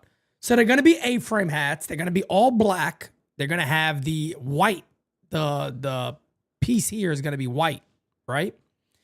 But you see underneath, this is all plain. Our hats will not be plain. Our hats will not be plain, okay? Here's what our hats will have on underneath them. Underneath the brim, NYYU hats will not be plain. This is what they'll have underneath them. So if you guys can see that, let me see. There it goes. That's what our hats will have underneath it. And yeah, X'd out is Yankee Stadium and it says NYYU. So that's a cool little addition that we added to that hat. And everything else is, you know, blacked out. Delta and all that stuff is all blacked out because we can't show that, of course. But yeah, man, that's on the way. That's on the way. Hey, struck him out. Down goes Riley. That'll end the inning. That'll end the inning, folks. That's an exclusive, by the way. You guys are not meant to see that. Nobody is meant to see that yet. Nobody has seen that yet, okay? So you guys are the first ones to get a look at that, and those are going to be available fairly soon. Those are going to be available soon. And again, man, we're doing all this in-house. This is all coming from us directly. So a lot of great things we're working on here. Top of the sixth coming up. It is an 8-2 ball game. 8-2 ball game. Alex says, give me my refund shirt. Okay? Give me my refund t-shirt on the way. A Beavis Lee Ray exclusive. I like it. A Beavis Lee Ray exclusive tee. Oh, man, I tell you what. Beavis is never going to live that down, but it's going to become a fun thing. Like, we're going to just joke about it. There you go, Beavis. Good job to laugh at that, man. We're going to joke about it. Everybody here has their moments, man. We love it. We love the you, man. We love the you. I am a little offended that he called me a cult leader. Cult leaders are weird, man. I don't think I'm weird. I don't think I'm that weird of a guy, to be honest. I might be a little strange. I don't think I'm weird. I don't think I'm that weird, damn it. But I'm trying to see if that's all I have here. I might have some more stuff. I'm going to have... I actually ordered like a box of Yankee New Era hats that were discontinued. They're brand new. So I'm probably going to sell those too, guys. So I don't know which ones I'm going to have yet, but I probably will let you guys know about that here momentarily. I'm trying to see if there's anything else I could show you. I probably could show you this. So this is the mock-up. This is the mock-up of the hat. So that's the mock-up of the hat. If you see, of course, underneath is what I just showed you guys. The front is going to be the official logo. The side will say Real Talk for the Real Fan. And in the back, you can see it says For the U. For the U in the back. So that's what that's what the hat is going to look like. It's kind of fun when you get to do all this. And shout out to my brother Francis. Francis is the reason why my brain was able to start to work. He was the reason my brain was legitimately starting to work on the t-shirt. He gave me the idea of what it could look like, and it really helped me get things going on that. So, of course, shout out to Francis always. He's the fashion guy here at NYYU, so he knows his shit. Russell says, Pete, much respect from a diehard Blue Jays fan. I appreciate you, brother. You the man. Thank you, thank you, thank you. Thank you, thank you, thank you. Pitch is fouled away from Andres Jimenez, who got a 2-run homer in this game. 2-run homer in this game. I love it. I love it. Blue Jays playing some good ball today ever since I signed on. Unbelievable. Unbelievable. As a base hit, Blue Jays keep hitting. Blue Jays keep hitting as Andres Jimenez with a single. That will bring up George Springer. Springer is homered in today's game. Vladdy 3 for 3 today.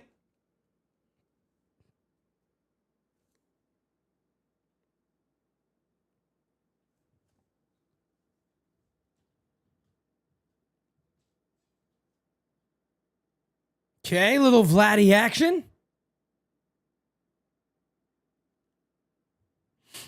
Excuse me.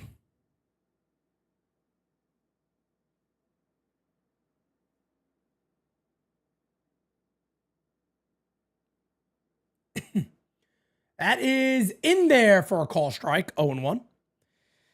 Oh, where's Hal? I have no idea where the hell Hal is. I got no friggin' idea. Vladdy is earning that contract. You bet your ass he is, Hirsch. You got to give credit where credit's due there. Hit in the air to right field. That's a base hit. As that one will dunk in, it'll be first and third for the Blue Jays. Nobody out. First and third for the Blue Jays. Nobody out. That'll bring up Nathan Lukes. Nathan Lukes will be the batter here.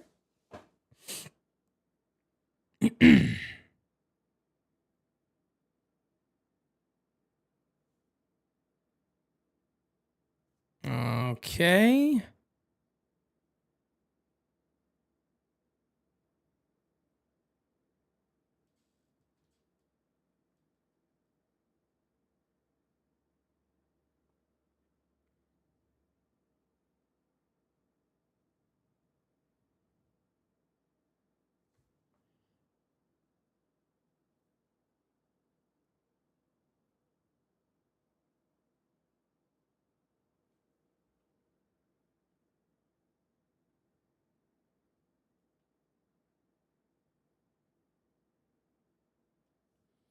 And to be a mound visit is our former friend Caleb Ferguson coming into the game here for the Mariners. Caleb Ferguson.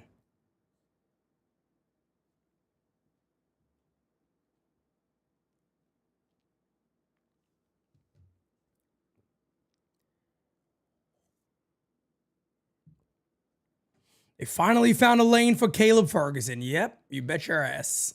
You bet your ass they did. But guys, again, just a reminder, tomorrow I will be live at 12 o'clock, just to remind everybody. I'll probably go live at like 11:50. Yeah, I'll probably go live at about 11:50 tomorrow to discuss, to watch the Brian Cashman and Aaron Boone press conference. I'm sure we're going to hear a lot of bullshit, so get ready for it. You're going to hear a lot of bullshit from those two.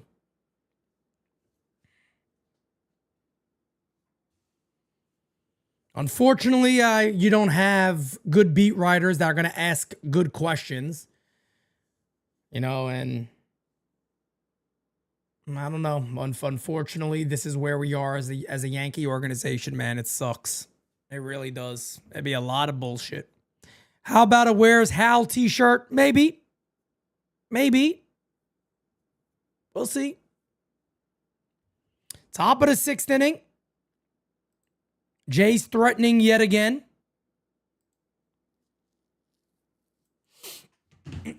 NYYST live tomorrow night. Just a reminder.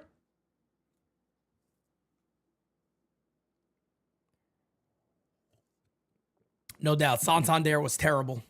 He was absolutely terrible this year. I'm sure they're probably hoping he's kind of along the lines of a Dalton Varsha that first year, just bad, and then he takes off. But he's been really bad. Caleb Ferguson against Nathan Lukes. Pitches hit on the ground softly. They'll tag Lukes at first base. He is retired. Run does come in for the Blue Jays, as it is now a 9-2 ball game. 9-2, Jays lead. Top of the sixth inning. Jays up big. Where's Haldo? Yep, I love it. Where's Haldo? Runner on second base, one away. They will intentionally walk Vladdy here to face Miles Straw. So first and second for the Blue Jays. Miles Straw will be the batter here for Santander, which is, I guess he came in for defense, I'm assuming. I don't think he's pinch hitting for him.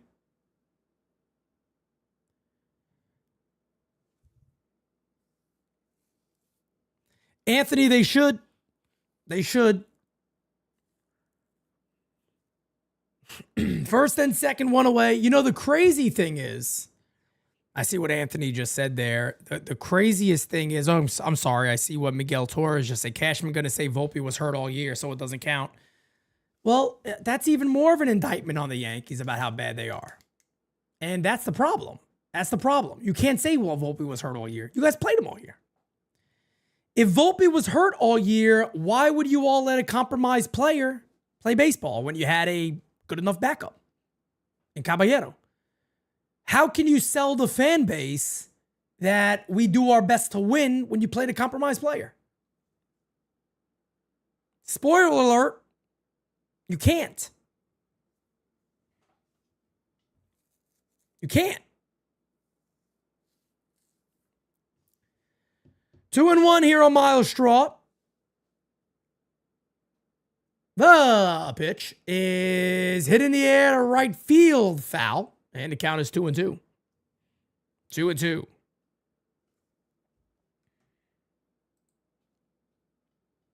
Two and two.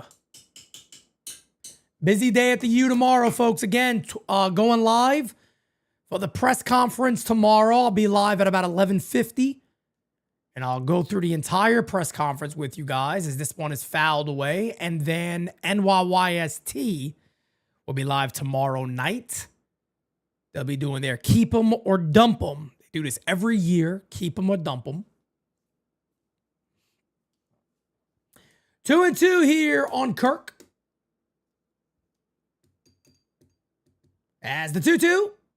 Hey, struck him out. 2 away.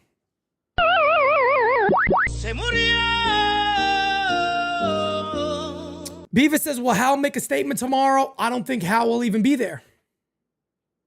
Yep, I don't think he will even be there. The fan base is not important enough to Hal Steinbrenner.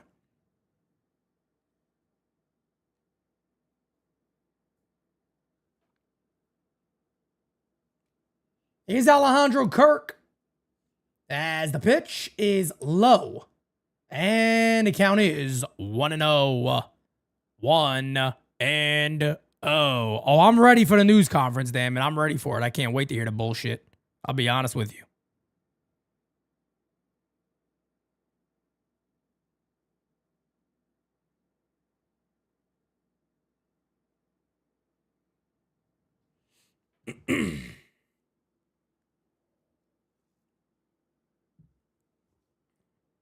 Yankees country, I'm good, man. How are you? How are you? I hope all is well. 1-1 here to Kirk. This one hit in the air to right field. Ranging back. Still back. That is gone. And Alejandro Kirk makes it a 12-2. Blue Jays lead. They are now up by 10. And the triple threat of the Blue Jays, Springer, Guerrero, Kirk, have all homered today. And when those guys get going, that is when the Blue Jays are at their most dangerous time. When those three hit, Blue Jays are a very tough team to beat. There goes. There goes. Siciliano, I'll be there, man. I'll be there live. I'll be right here live for you guys tomorrow during that presser. Got to get your bullshit calculator out because there's going to be a lot of it.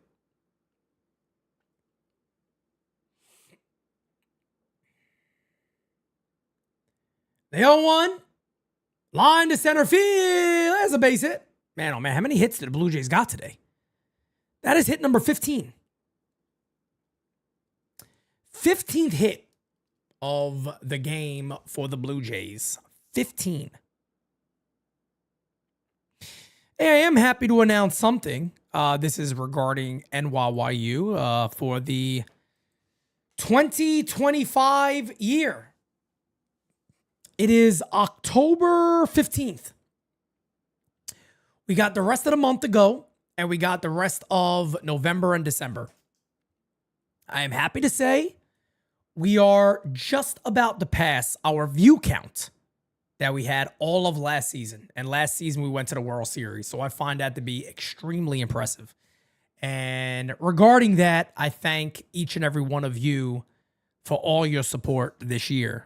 So I thank you guys for that. We're just about to pass over the 3 million mark. And I believe we're going to hit maybe closer to 3.5 million views this year. So we surpassed last year's total already. We're just about to pass it. So we're going to pass it in the next couple of days. And it's only October. So very, very happy about that. Shows the continuous growth of NYYU. Means a lot. Means a lot. 1-2 and coming to Addison Barger. Oh, 14 hits for the Blue Jays. My bad, not 15. Hit on the ground to first base. They go to second in the dirt. Makes the play. Horrible throw by Naylor. And there was 2 outs. Naylor forgot how many outs there were.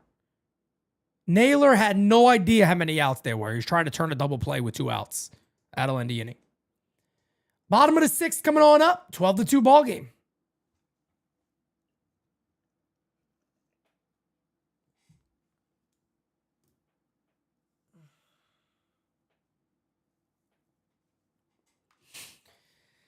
Siciliano, you might get, a Joel Sherman or somebody that might throw something out there, but in all reality, probably not.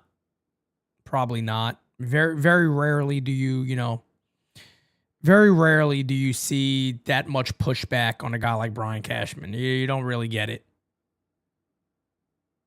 You don't really get it, unfortunately.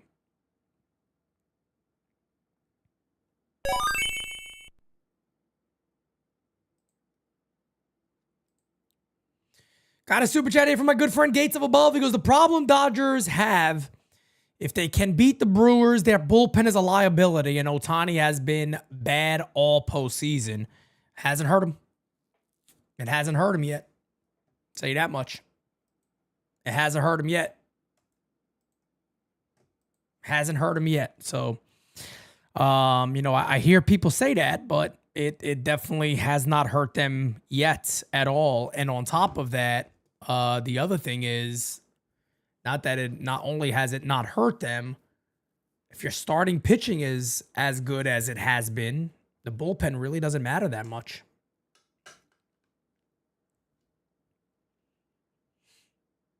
That's the big thing. If your starting pitching is as good as it has been, it really doesn't matter, about the bullpen too much. When you got, when you got Blake Snell going 8 innings of 1-run ball, then you got Yamamoto going a complete game with 1 run, it doesn't matter.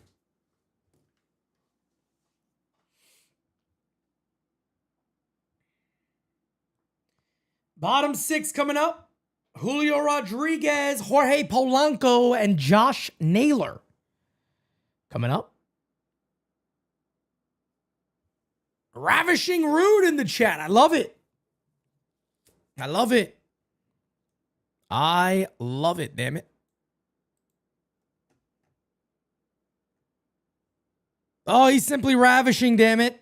He is simply ravishing.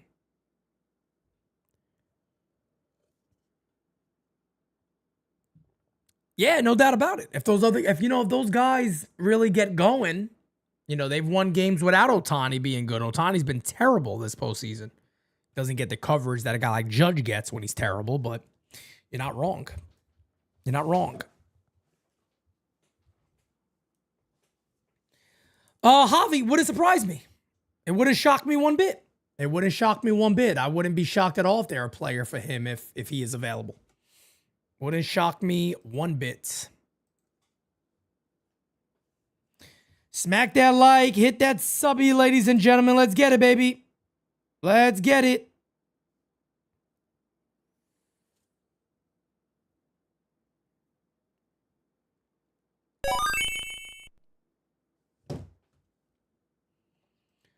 Theo says, still, where is Hal? That's the question everybody's asking. At least I am. As the 0-2 is outside on Rodriguez. As the count is now 1-2. 1-2. Yeah, Hirsch, of course. No doubt about it. No doubt about it. The Dodgers are going to, they're going to do their best to be the best team possible. They're working on a dynasty. They're working on a dynasty, man. They really are. As the 2-2, inside almost got him. 3-2 now, Rodriguez. But they are working on a dynasty. They won in 2020. Shortened season, I get it. They won last year. They're looking to win this year. Got a good chance, I would say. Hey, you struck him out. Bieber looking strong for the Blue Jays. 1 away. Benjamin, nobody knows, man. Ron, appreciate you, man. Thank you.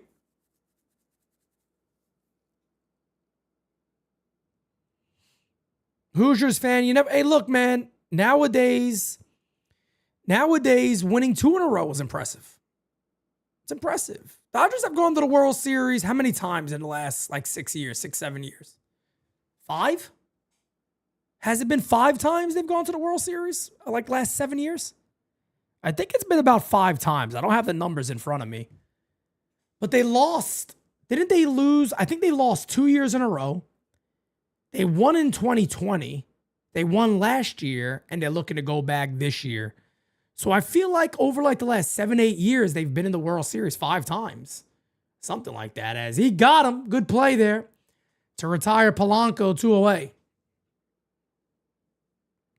2017, 2018, 2020, and 2024. So there you go. Since 2017, you're almost going on about what? It'll be 9 years next year, basically. So let's say if they go again this year, those are phenomenal numbers.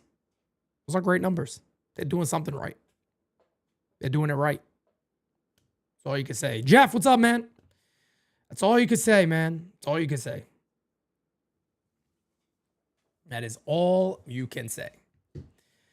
Career high in strikeouts right now in the postseason for Bieber with 8. As Naylor rips it to first base. Nice play by Vladdy. Throws it high, but he makes the play. That ends the inning. We will go to the top of the 7th. Blue Jays coming on up. They lead by 10. 12-2. 12-2.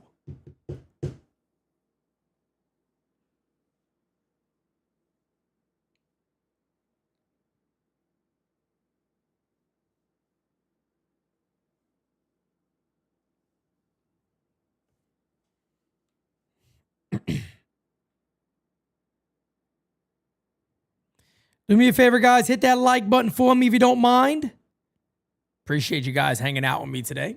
I do. I definitely do. Thank you, thank you, thank you. Thank you, thank you, thank you. Well, Dave, I was saying it before, man. The Dodgers don't settle for second best. They settle for the first best. They go for the best players all the time. It doesn't matter. And that's the way to be. That's the way to be. That's a good point, Shorb. You're right. Dodgers are winning, so, Ohtani struggling's not that big of a deal. You're right. I agree. Aaron Judge is basically the Yankees, so if Aaron Judge struggles, it's a bigger story because they'll figure that's the reason the Yankees lost, because Aaron Judge has to do everything, and he has it, so you're right about that.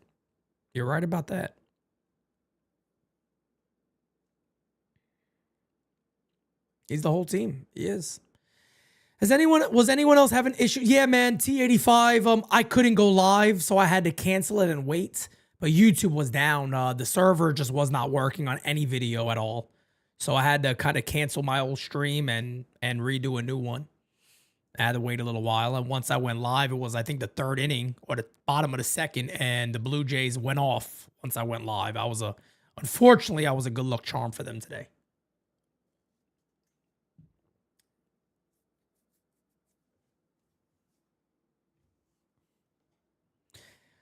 Top of the 7th inning, 12-14-0 versus 2-4-1. Blue Jays are putting in the work today. Put it that way. They are putting in the work. No doubt about it. No doubt about it.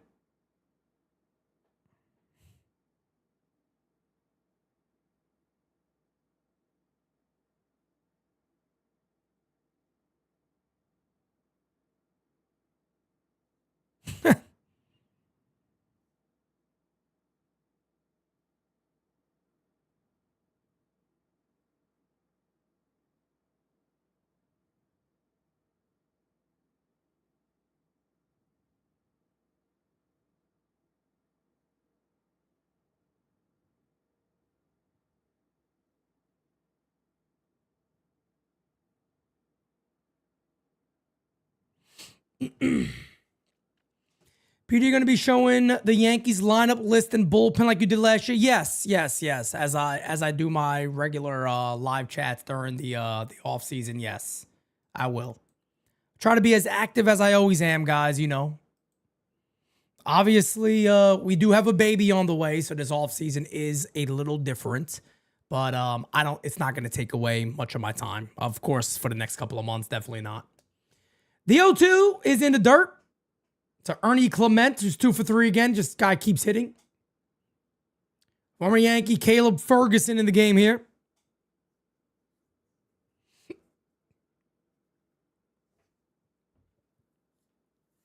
Oh, 1-2 incoming. Pitch is popped up foul.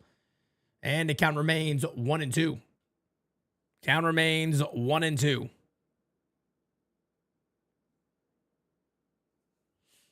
1-2 on Ernie Clement. 10-run Toronto lead. The assumption here is they'll have this game in the bag unless the Seattle Mariners go absolutely off. Never say never. Doesn't seem overly likely. Cardiac says Seattle fans are great. They deserve a championship. I mean, they may get to the World Series this year, but I tell you what, I don't believe anybody's beating the Dodgers. We'll see. Never know. Hit on the ground, foul. Do it again. 2-2. Little Manetti's first words, where's Hal? He'd be smart to say it. That'd be a smart thing to say, I tell you that much. That would be a smart thing for that kid to say, I tell you that. It's the question everybody is asking nowadays. Fouled away. Everybody wants to know where's Hal, damn it. That's what they want to know. They want to know where's Hal.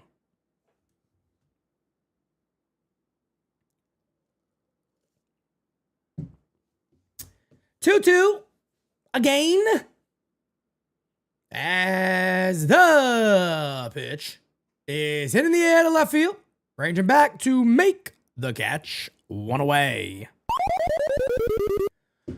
One away here in the top of the 7th. Tomorrow, Brewers, Dodgers.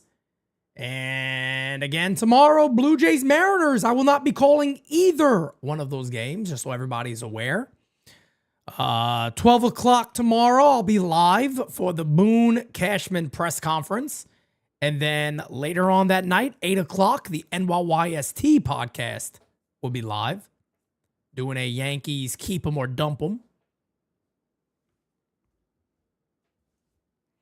I did a poll earlier on Twitter. Let me see where the numbers are at right now. Let me see where these numbers are at. Where are we at? Let's see. 1 second, guys. Let me see where these numbers are at.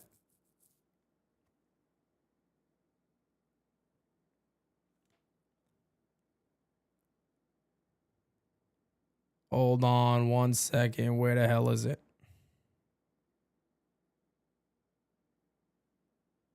There's a base hit. So that is hit number 15 now for the Blue Jays. They just keep on hitting. So I did a poll on Twitter. Right now I got 500 votes. And I'll ask the chat this. Honest question. If a Cody Bellinger deal must be a guaranteed 5+ seasons, would you want the Yankees to do it? As it stands right now, we got 500 votes. 55% say no. 45% say yes. I am a no on that one, by the way. I would pass on giving Cody Bellinger a guaranteed 5+ years, and I do believe that could be something he gets.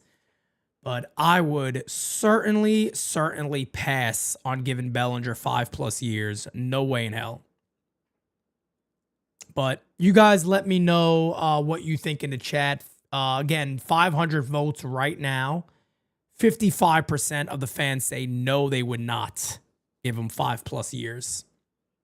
It's a no. It's definitely a no from me. I wouldn't even consider it. If I knew there were teams that were seriously offering 5+, I'd walk away from the table in a heartbeat. That one fouled away. Count remains 0-2.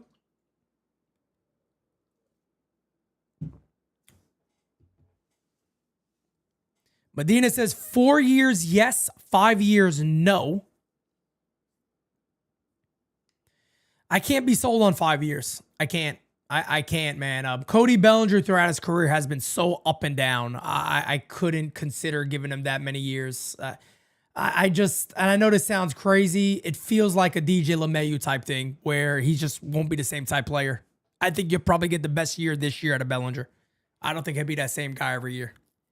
I think there's trades out there you can make instead, or internal options in a sense. But make trades, make trades, see what else is out there, and go from there. But I don't think I would do something like that. I would much more rather target a guy like Bichette for more years. That's a swing and a miss. He struck him out. 2 away. As down goes Springer. Tucker's also out. He's going to get 5 years plus, more than likely. Probably get more than 5 years.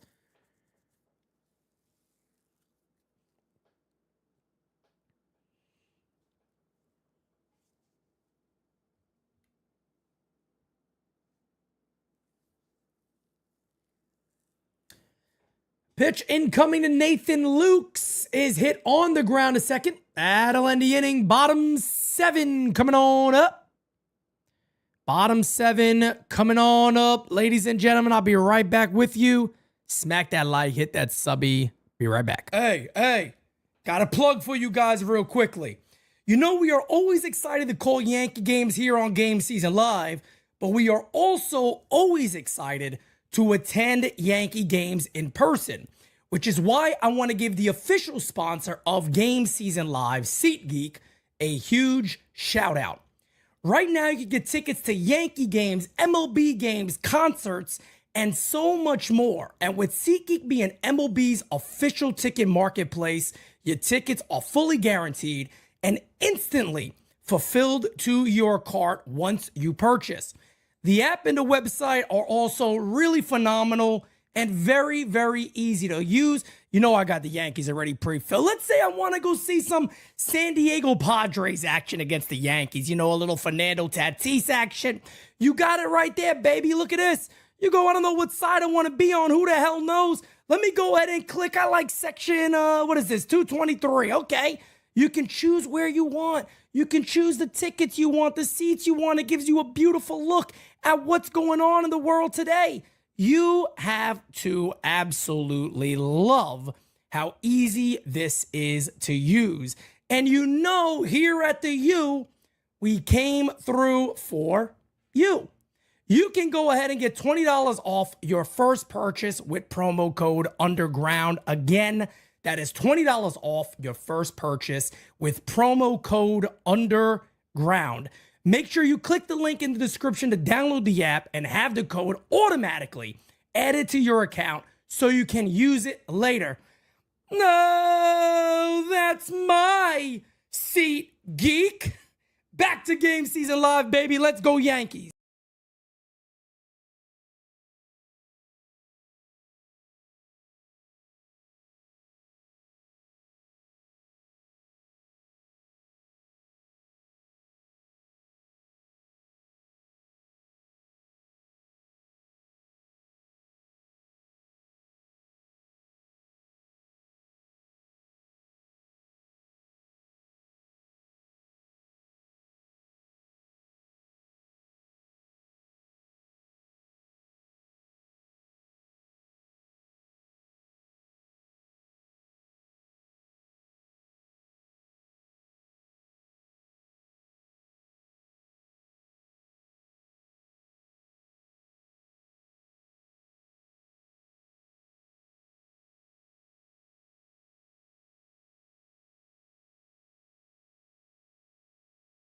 Okay, we are back, folks.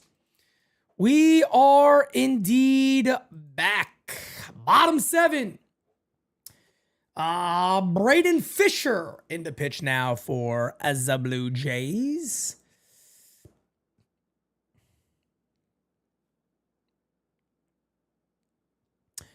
Alrighty then.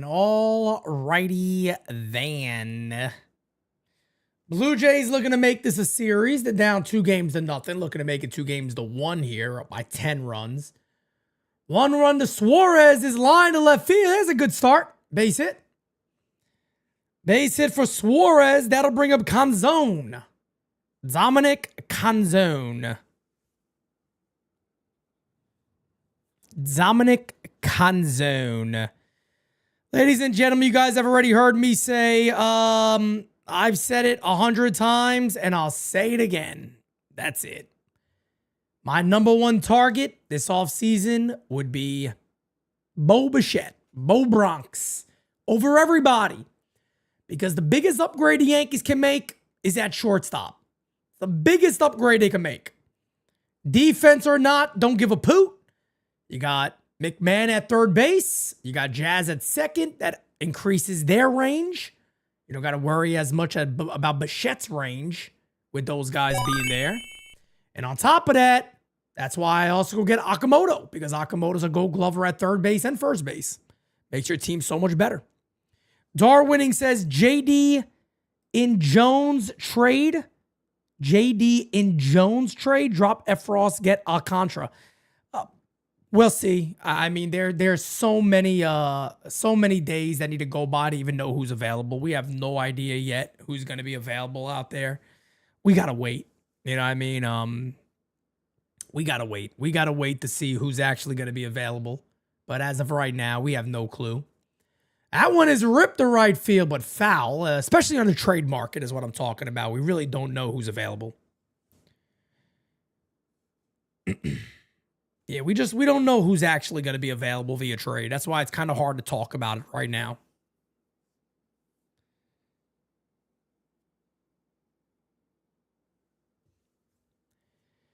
Two incoming. Pitches hit on the ground. There's your double play. There's one. There's two. Double play, two away. Fisher gets exactly what he needed. A nice double play. That'll bring up Victor Robles. 2 outs. Nobody on.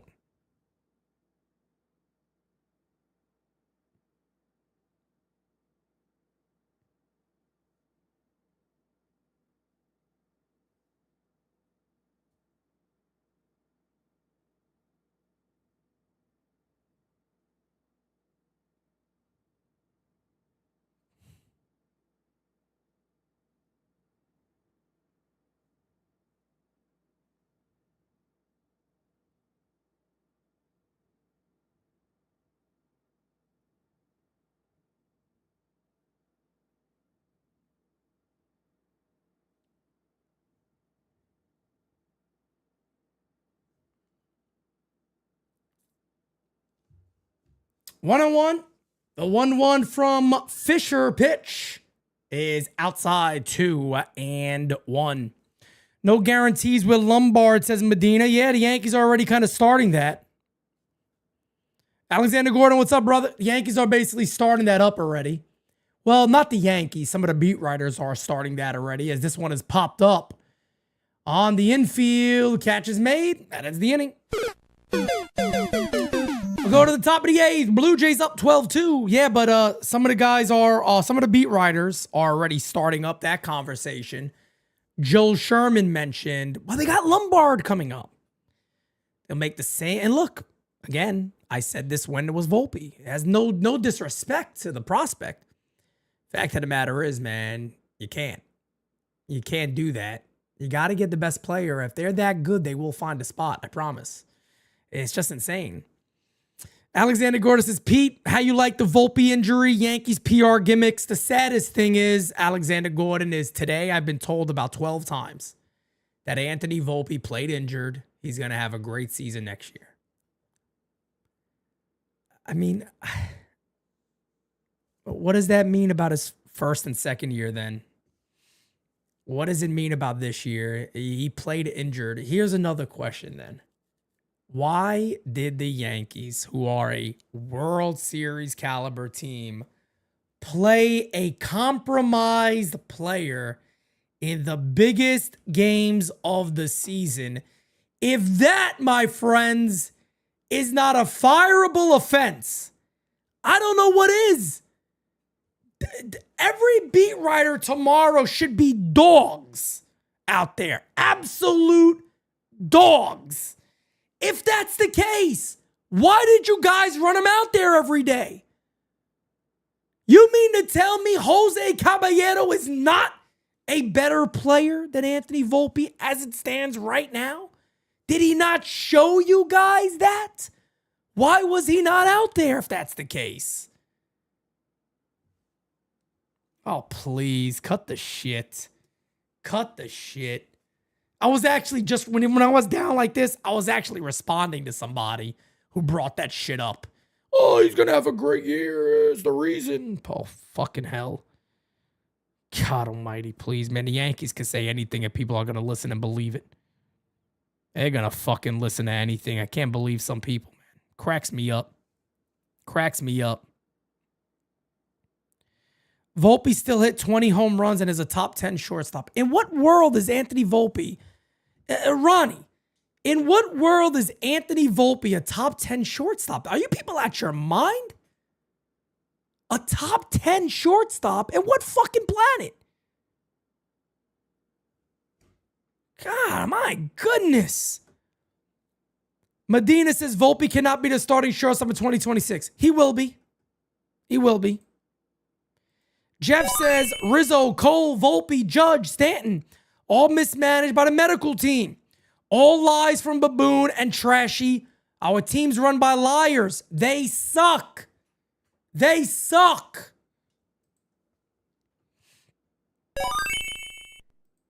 Darwining says Yanks would play Volpe with lymphoma out there. My goodness, Lord have mercy. As that's going to be another hit for Vladdy, a double. He's 4 for 4. He got hot at the right time for the Jays. They need him. They need him. It's just shameful. Every player has bad years. Give him a break. When has Anthony Volpe had a good year? I love when people say this. You know, Ronnie, you know what you sound like? You sound like the Yankees. Well, we just need him to turn it on again. When has Anthony Volpe turned it on? What is the year that Volpe was an all-star that I've missed? I'm so confused. What season did I miss that Anthony Volpe was this elite player? I don't remember it. Where is it? What year was it? Well, everybody has a bad season. He hasn't had a good one. Where is it?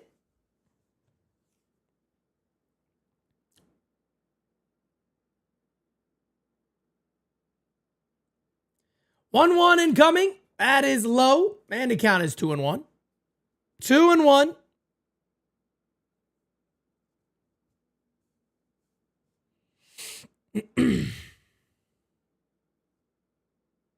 Think about it. They sat a healthy cabbie for a compromised Volpe, and y'all want me to believe that injury was real. Alexander Gordon, it's all bullshit, man. It's all bullshit. This is the way of the New York Yankees, man. They have become an excuse-driven organization. When the Yankees, folks, if you guys remember this, right? If you guys remember this, I'll go back to something here. Take you guys back on a journey through time with Pete Simonetti. You ready? Hal Steinbrenner made comments a couple of years ago, and he said, we just have to get in. Now, Pete Simonetti sat there, and Pete Simonetti said, hold on a second here. Hold on a second. You cannot. I was the only person that picked up on this, by the way. Nobody else talked about it. Nobody else talked about this. It was only me. You can't sit there as a 2-0 to Kirk is in there, 2-1. You can't say you're a just getting organization when you're the New York Yankees. Takes away everything that you ever meant to do. And on top of that, what it opens up is excuses. It now allows you to make excuses. And what did the Yankees immediately do that year? They made excuses. They made excuses immediately. Immediately. And that is what the Yankees have become. What do you expect them to do? They'll make more excuses. That's who the Yankees are. That's what they've become. They've become an excuse-driven organization because when you can't look at yourself in the mirror and say, we're wrong or it didn't work, what do? You turn to excuses on why it didn't work, and that's what they do. They'll sit there and tell you Aaron Boone is the greatest manager in the world when they know Aaron Boone works with the front office and they all agree on what's supposed to happen. Boone's not a baseball guy. He's not. This is the fact of the matter with the New York Yankees. This is who they are. So when you can't tell the truth that something is off, it's not working, you're never going to get better. And they're going to keep repeating the same mistakes year after year. Kirk grounds out. They'll be 2 away.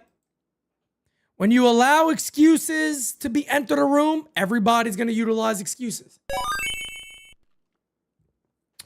Aguilas win their home opener. Thank you, Alex. With the lead home scoreboard. We appreciate it. El Diablo. Kev will be happy. Kev will be very happy. I tell you what. That's a swing and a miss. And the count is 0-1. Moving up to third base, though, is Vladdy. Vladdy moves up to third. Boone isn't a manager like Torrey or Showalter or Bochy or even Girardi. He's not. He's not. He is not. Again, I stick to what I've said. I stick to what I said. Guys, no, Bichette was complete dog shit for the first few years. Give him time and pressure doesn't help. Oh, my God. Oh, my God. Oh, my God. Oh, Lord almighty. They're comparing. Oh, God.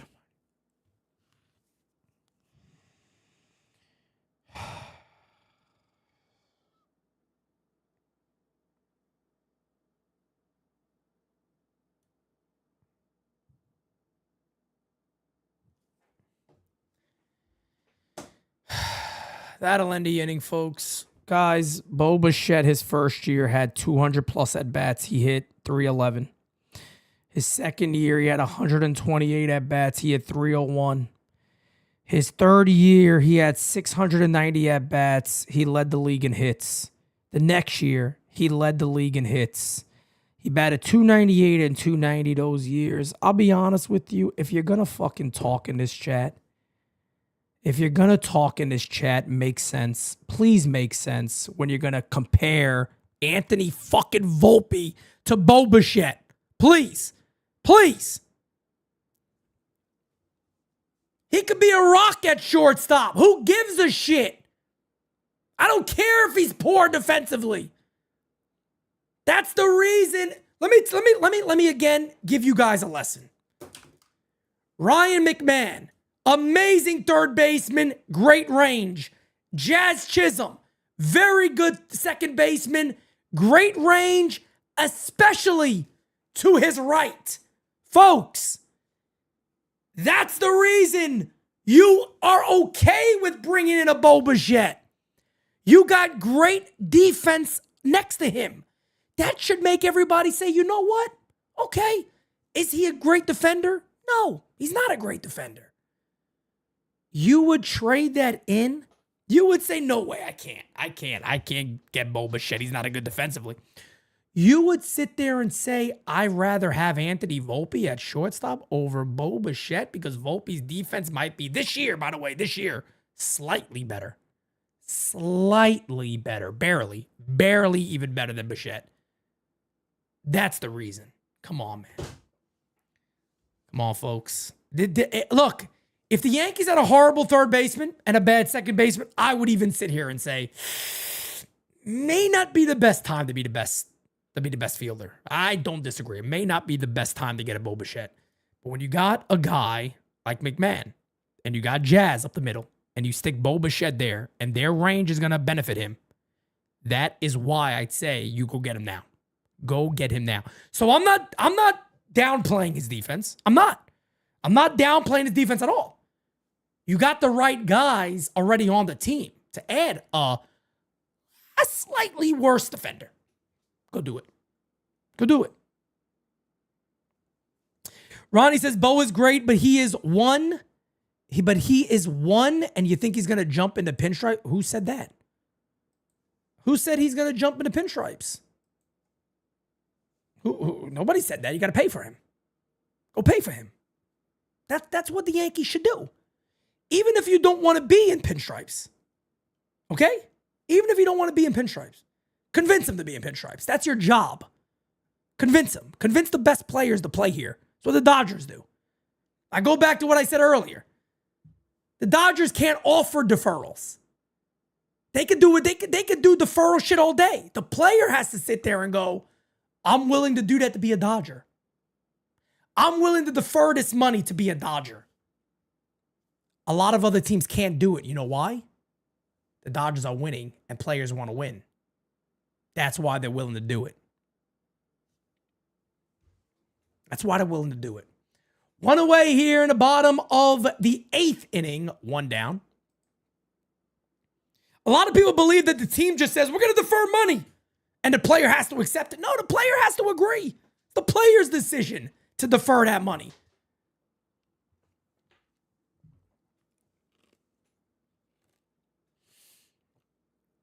Pitch to a Rosarina is a call strike, and the count is 0-1. 0-1.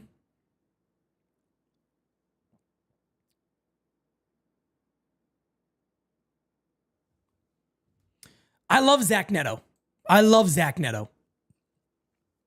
Look, I don't think that team is going to trade a guy like Zach Neto, though. You know, trust me, man. I tell you guys right now, if Zach Neto's available, man, I would love for the Yankees to go make that move. I don't believe he's going to be available. Zach Neto's too good of a player. And I don't think the Angels would see the reason to move him, especially if they're trying to bring in somebody like Albert Pujols to be, you know, one of your better players. See, Ronnie, you're not a smart guy, Ronnie. You're not a smart person. And I hate to insult your intelligence here, but you're not a smart person at all. You say, he says no. Now what? What's your plan B? Well, if you're giving him the most money, one, and you give him the best deal, why would he say no? And if he does, okay. Ronnie, again, listen to me here.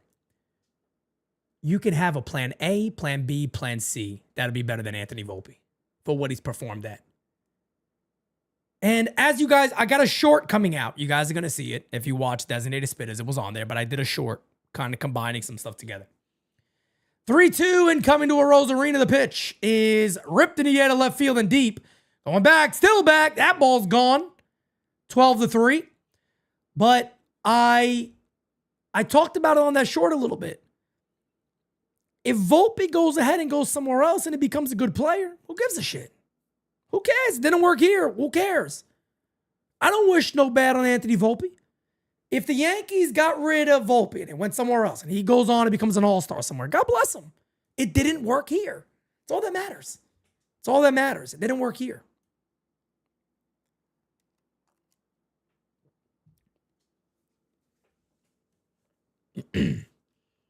It didn't work here. You'll have other options out there. You'll definitely have other options. And Ronnie, again, let's talk lineup second week of February.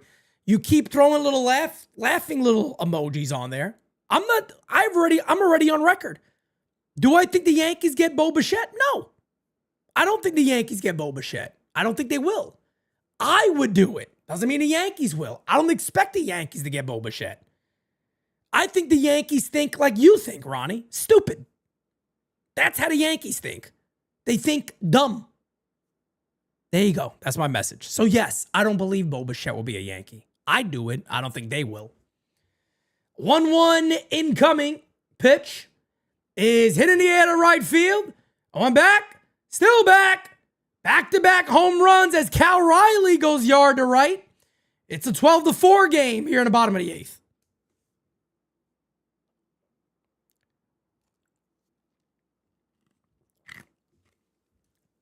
Ronnie, you're not too intelligent.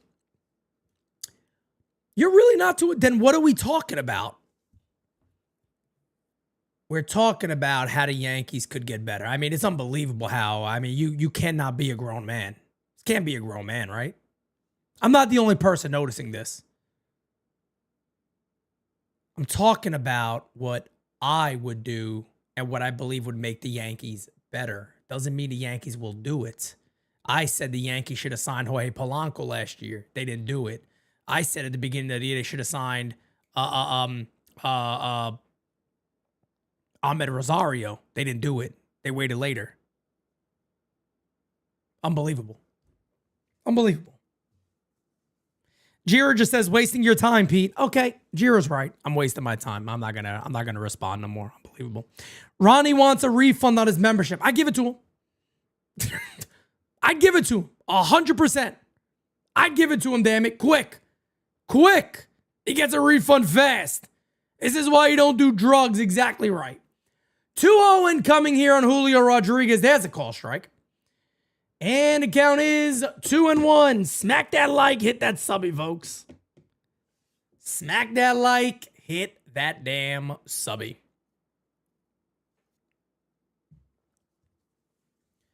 2-1 incoming. Pitch. Hit in the air to center field. Ranging back, still back. Makes the catch. I thought they were going back to back to back. And there's 2 away. There's 2 away. Alex says every once in a while a wild Horwit appears.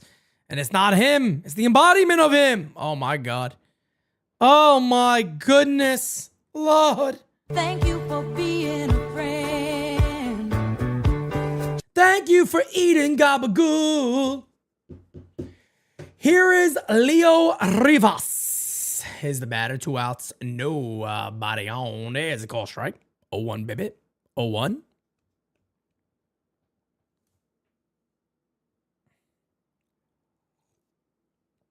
Might be the dumbest person I've ever seen in this chat. And that's saying a lot. That's saying a lot. Pete, if you can offer both Bichette or Trevor Story a similar contract, who would you sign? Oh my God, Bichette all day. All day. Bichette all day.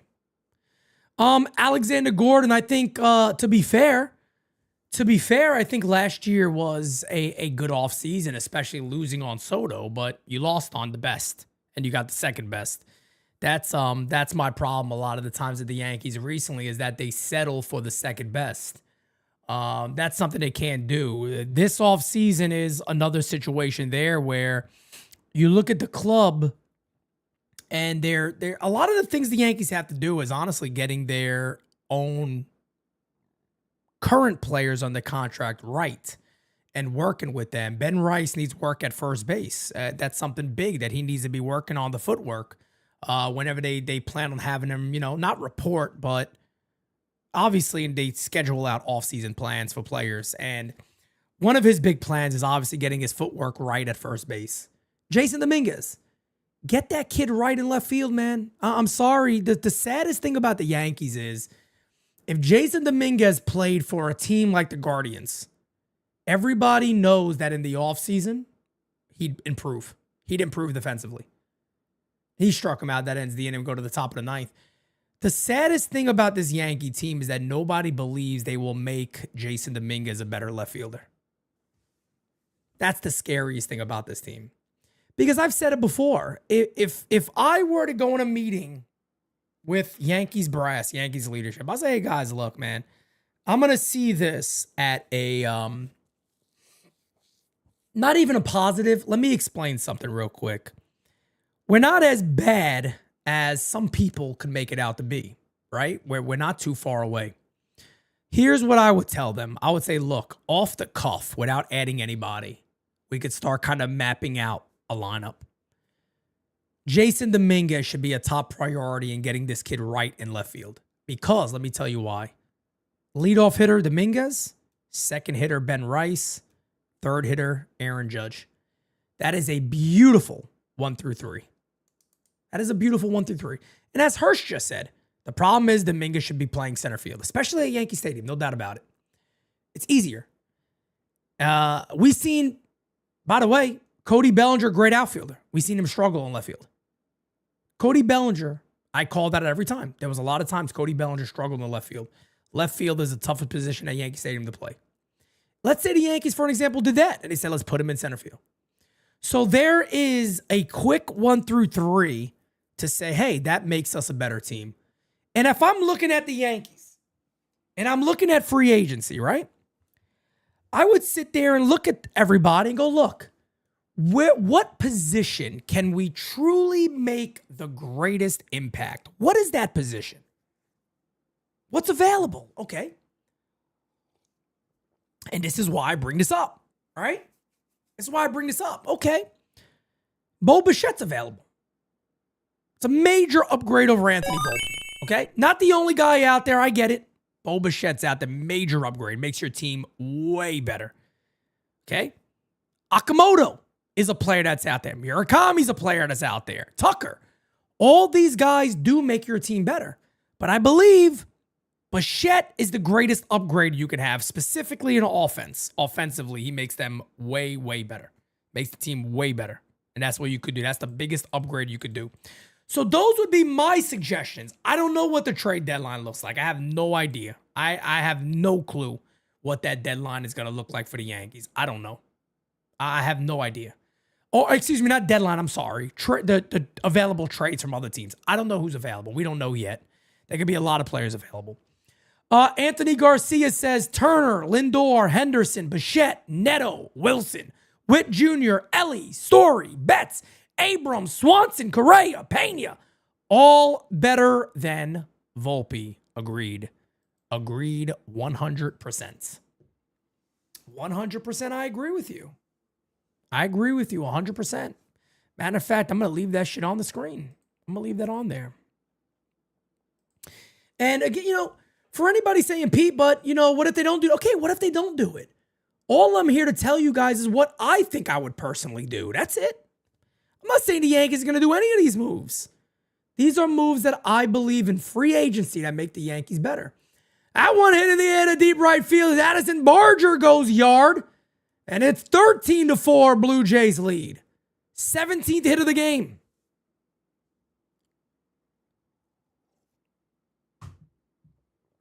Bichette only hit 99 points higher than Volpe this year. Lord have mercy.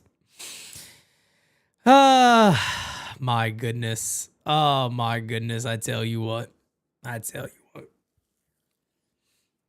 Yeah, and B-Dog, that's the thing about Cody Bellinger. I think there's going to be some teams willing to guarantee 5 or 6 years with the year he had, and I don't think the Yankees should be that team. Clement retired, went away. And by the way, I'm a big Bellinger fan. You guys know I liked the deal when they got it. When the Yankees made the deal for Cody Bellinger, I was high on it. You guys can go back and see that. I was high on that deal. I liked that deal a lot. A lot of people weren't. And even during the year, and Bellinger was great, I said I would love to have Cody Bellinger back. I just could not let Cody Bellinger come back for 5 or 6 years. I don't think it makes sense for the Yankees. I really don't. Hit in the air to left field, catches made, and there's 2 away. Again, nothing wrong with Cody Bellinger as a player. I think Bellinger's a good player. I think he's a good fit for the Yankees, but I wouldn't recommend them doing that. I wouldn't recommend them doing that at all. Pete, who would I want to win Dodgers versus Red Sox World Series? As I say with all of them, man, I wouldn't care. That's hit in the air to left center field as a base hit for George Springer. Another hit for George, his 3rd of the game. 18 hits for the Blue Jays. Blue Jays fans are going to be very mad at me tomorrow. I'm not calling the game tomorrow. I'll be live, though, for the Yankees press conference at 12 o'clock. Probably be live at about 11:50. And then NYYST will be live tomorrow night at 8 o'clock.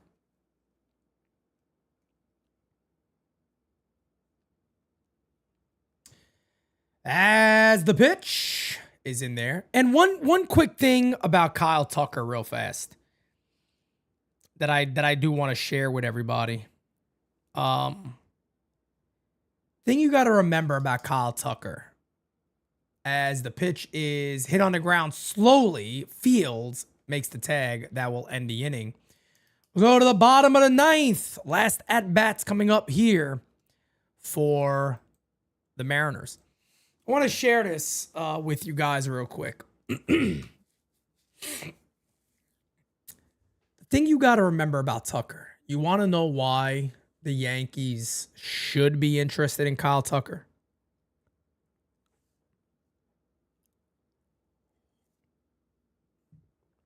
we've had that type of player here offensively. Offensively, I'm talking about this. We've had that type of player here. Do you know when? We had somebody, two players that are very similar in offense. Very, very similar type players in offense. And we had them both. We had the same type of player basically. That player that we had here was Juan Soto. They're very similar. They can hit for power. They can walk. They can steal bases. And guess what? It would be an unbelievable lefty-righty pair with Aaron Judge. Imagine Dominguez, Tucker, Judge in that lineup. And again, everybody's going to go, but where is he going to play? I'm not playing that game right now. I'm not. I'm just simply saying offensively, we've had that level and that type of player before. Very high on base percentage. And Hirsch, like I said, I'm not talking about defense, but you're right. Tucker's a way better defender than Juan Soto is. Not even close. But again, the same type of mold of a player. He'll walk a lot. He can hit for power. He's going to see some great pitches in front of Aaron Judge. So if there's anybody out there going, yeah, I wouldn't do that, you should.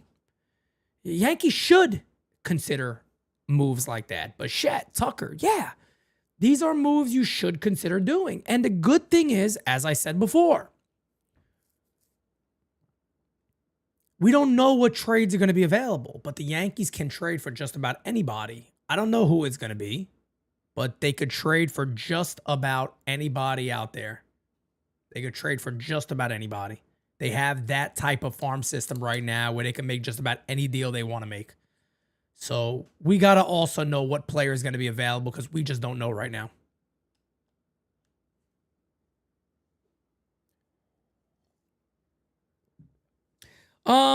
Ethan, it's not about convincing Bad Dog. We always want to do them. The problem is our schedules conflict a lot. So Bad Dog is a great friend of mine. I love that man. We'll always do more baseball together. The only problem is we both work a lot. You know what I mean? We do a lot of work. And a lot of times our schedules do not match up well. But yeah, man, Bad Dog's a great friend of NYYU. So we'll try. We always try. All right, well, we go to the bottom of the ninth. 3 outs to go, and the Blue Jays will be on the board. 2 games to 1, Seattle will lead. This game is coming to an end. Hit in the air to center field. There's a base hit. Leadoff single. Yankees have some guys with a ton of value right now. That's what I said, man. Whoever their, whoever their players are right now, they got them, man. They got them. They got they have a lot of good players in that farm system. A lot. They got a lot of good players in their farm system that if there's a big deal to make, they can make it. They could definitely make any big deal right now. That's a great position to be in, by the way.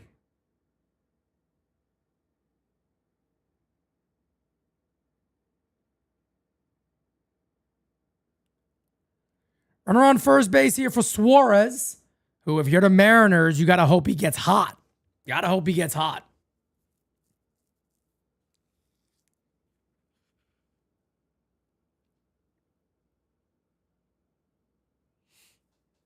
As the 1-0 is in there, and the count is 1-1.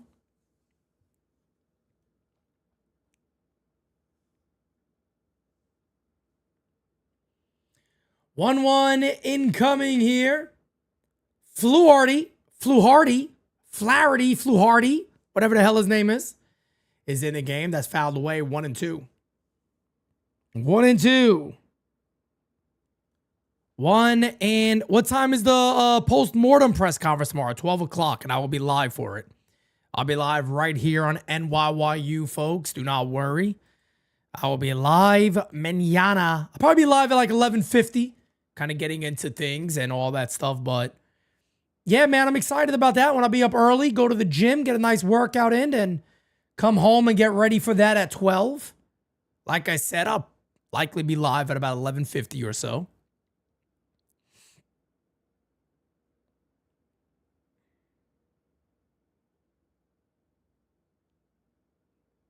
Sure, damn. Damn, Shorb. Shorb coming in. Shorb coming in with the kill shot. Damn. Pitch is fouled away and the count is 1-2. Oh, Paul, I'm there early, man. I'm there early. I'm up early. I'm up at about 7 in the morning, so me and sleep are not the best of friends, put it that way. Yeah, I'll put it that way. Me and sleep are not the best of friends. The 1-2 incoming. High. And the count is 2-2. 2-2.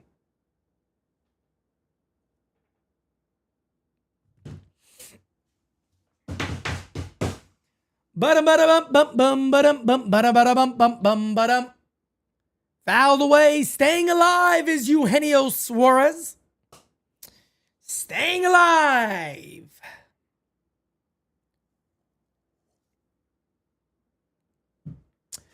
Scooble? Yeah, Scooby-Doo's available. Shit, everybody's available for Scooby. Look, man. If Scooby-Doo's available along, or Skeens, you know, I don't think Skeens will not be available, but any name like that, everybody's friggin' available, man. Everybody's available. You gotta be out your mind nuts. You gotta be out your mind nuts. And I don't want to, if those guys are available, I don't give a shit how good your staff is. You make your staff better.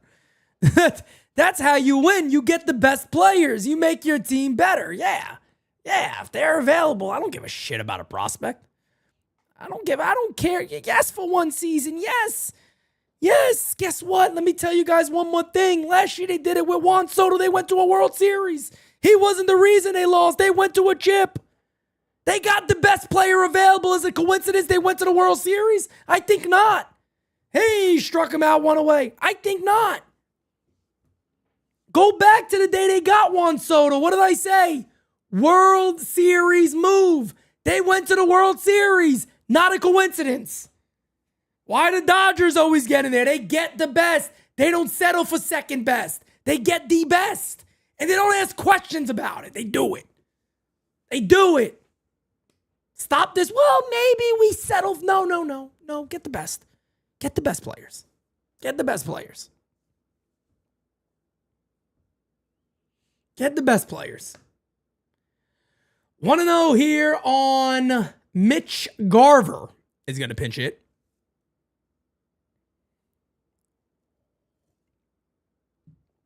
As the 1-0 is low. That one gets away. Runner will advance to second base. 1 out, 13-4 ball game.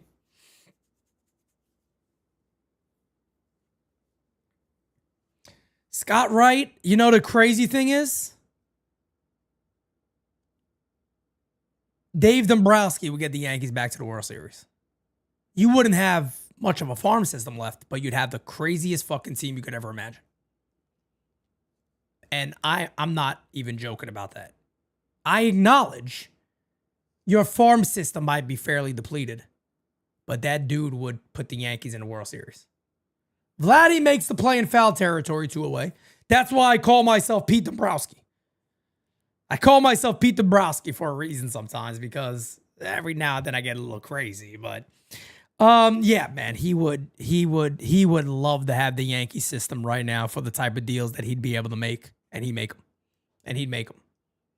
It would drive the prospect gurus nuts, but yeah, man, the Yankees would probably head right back to a World Series.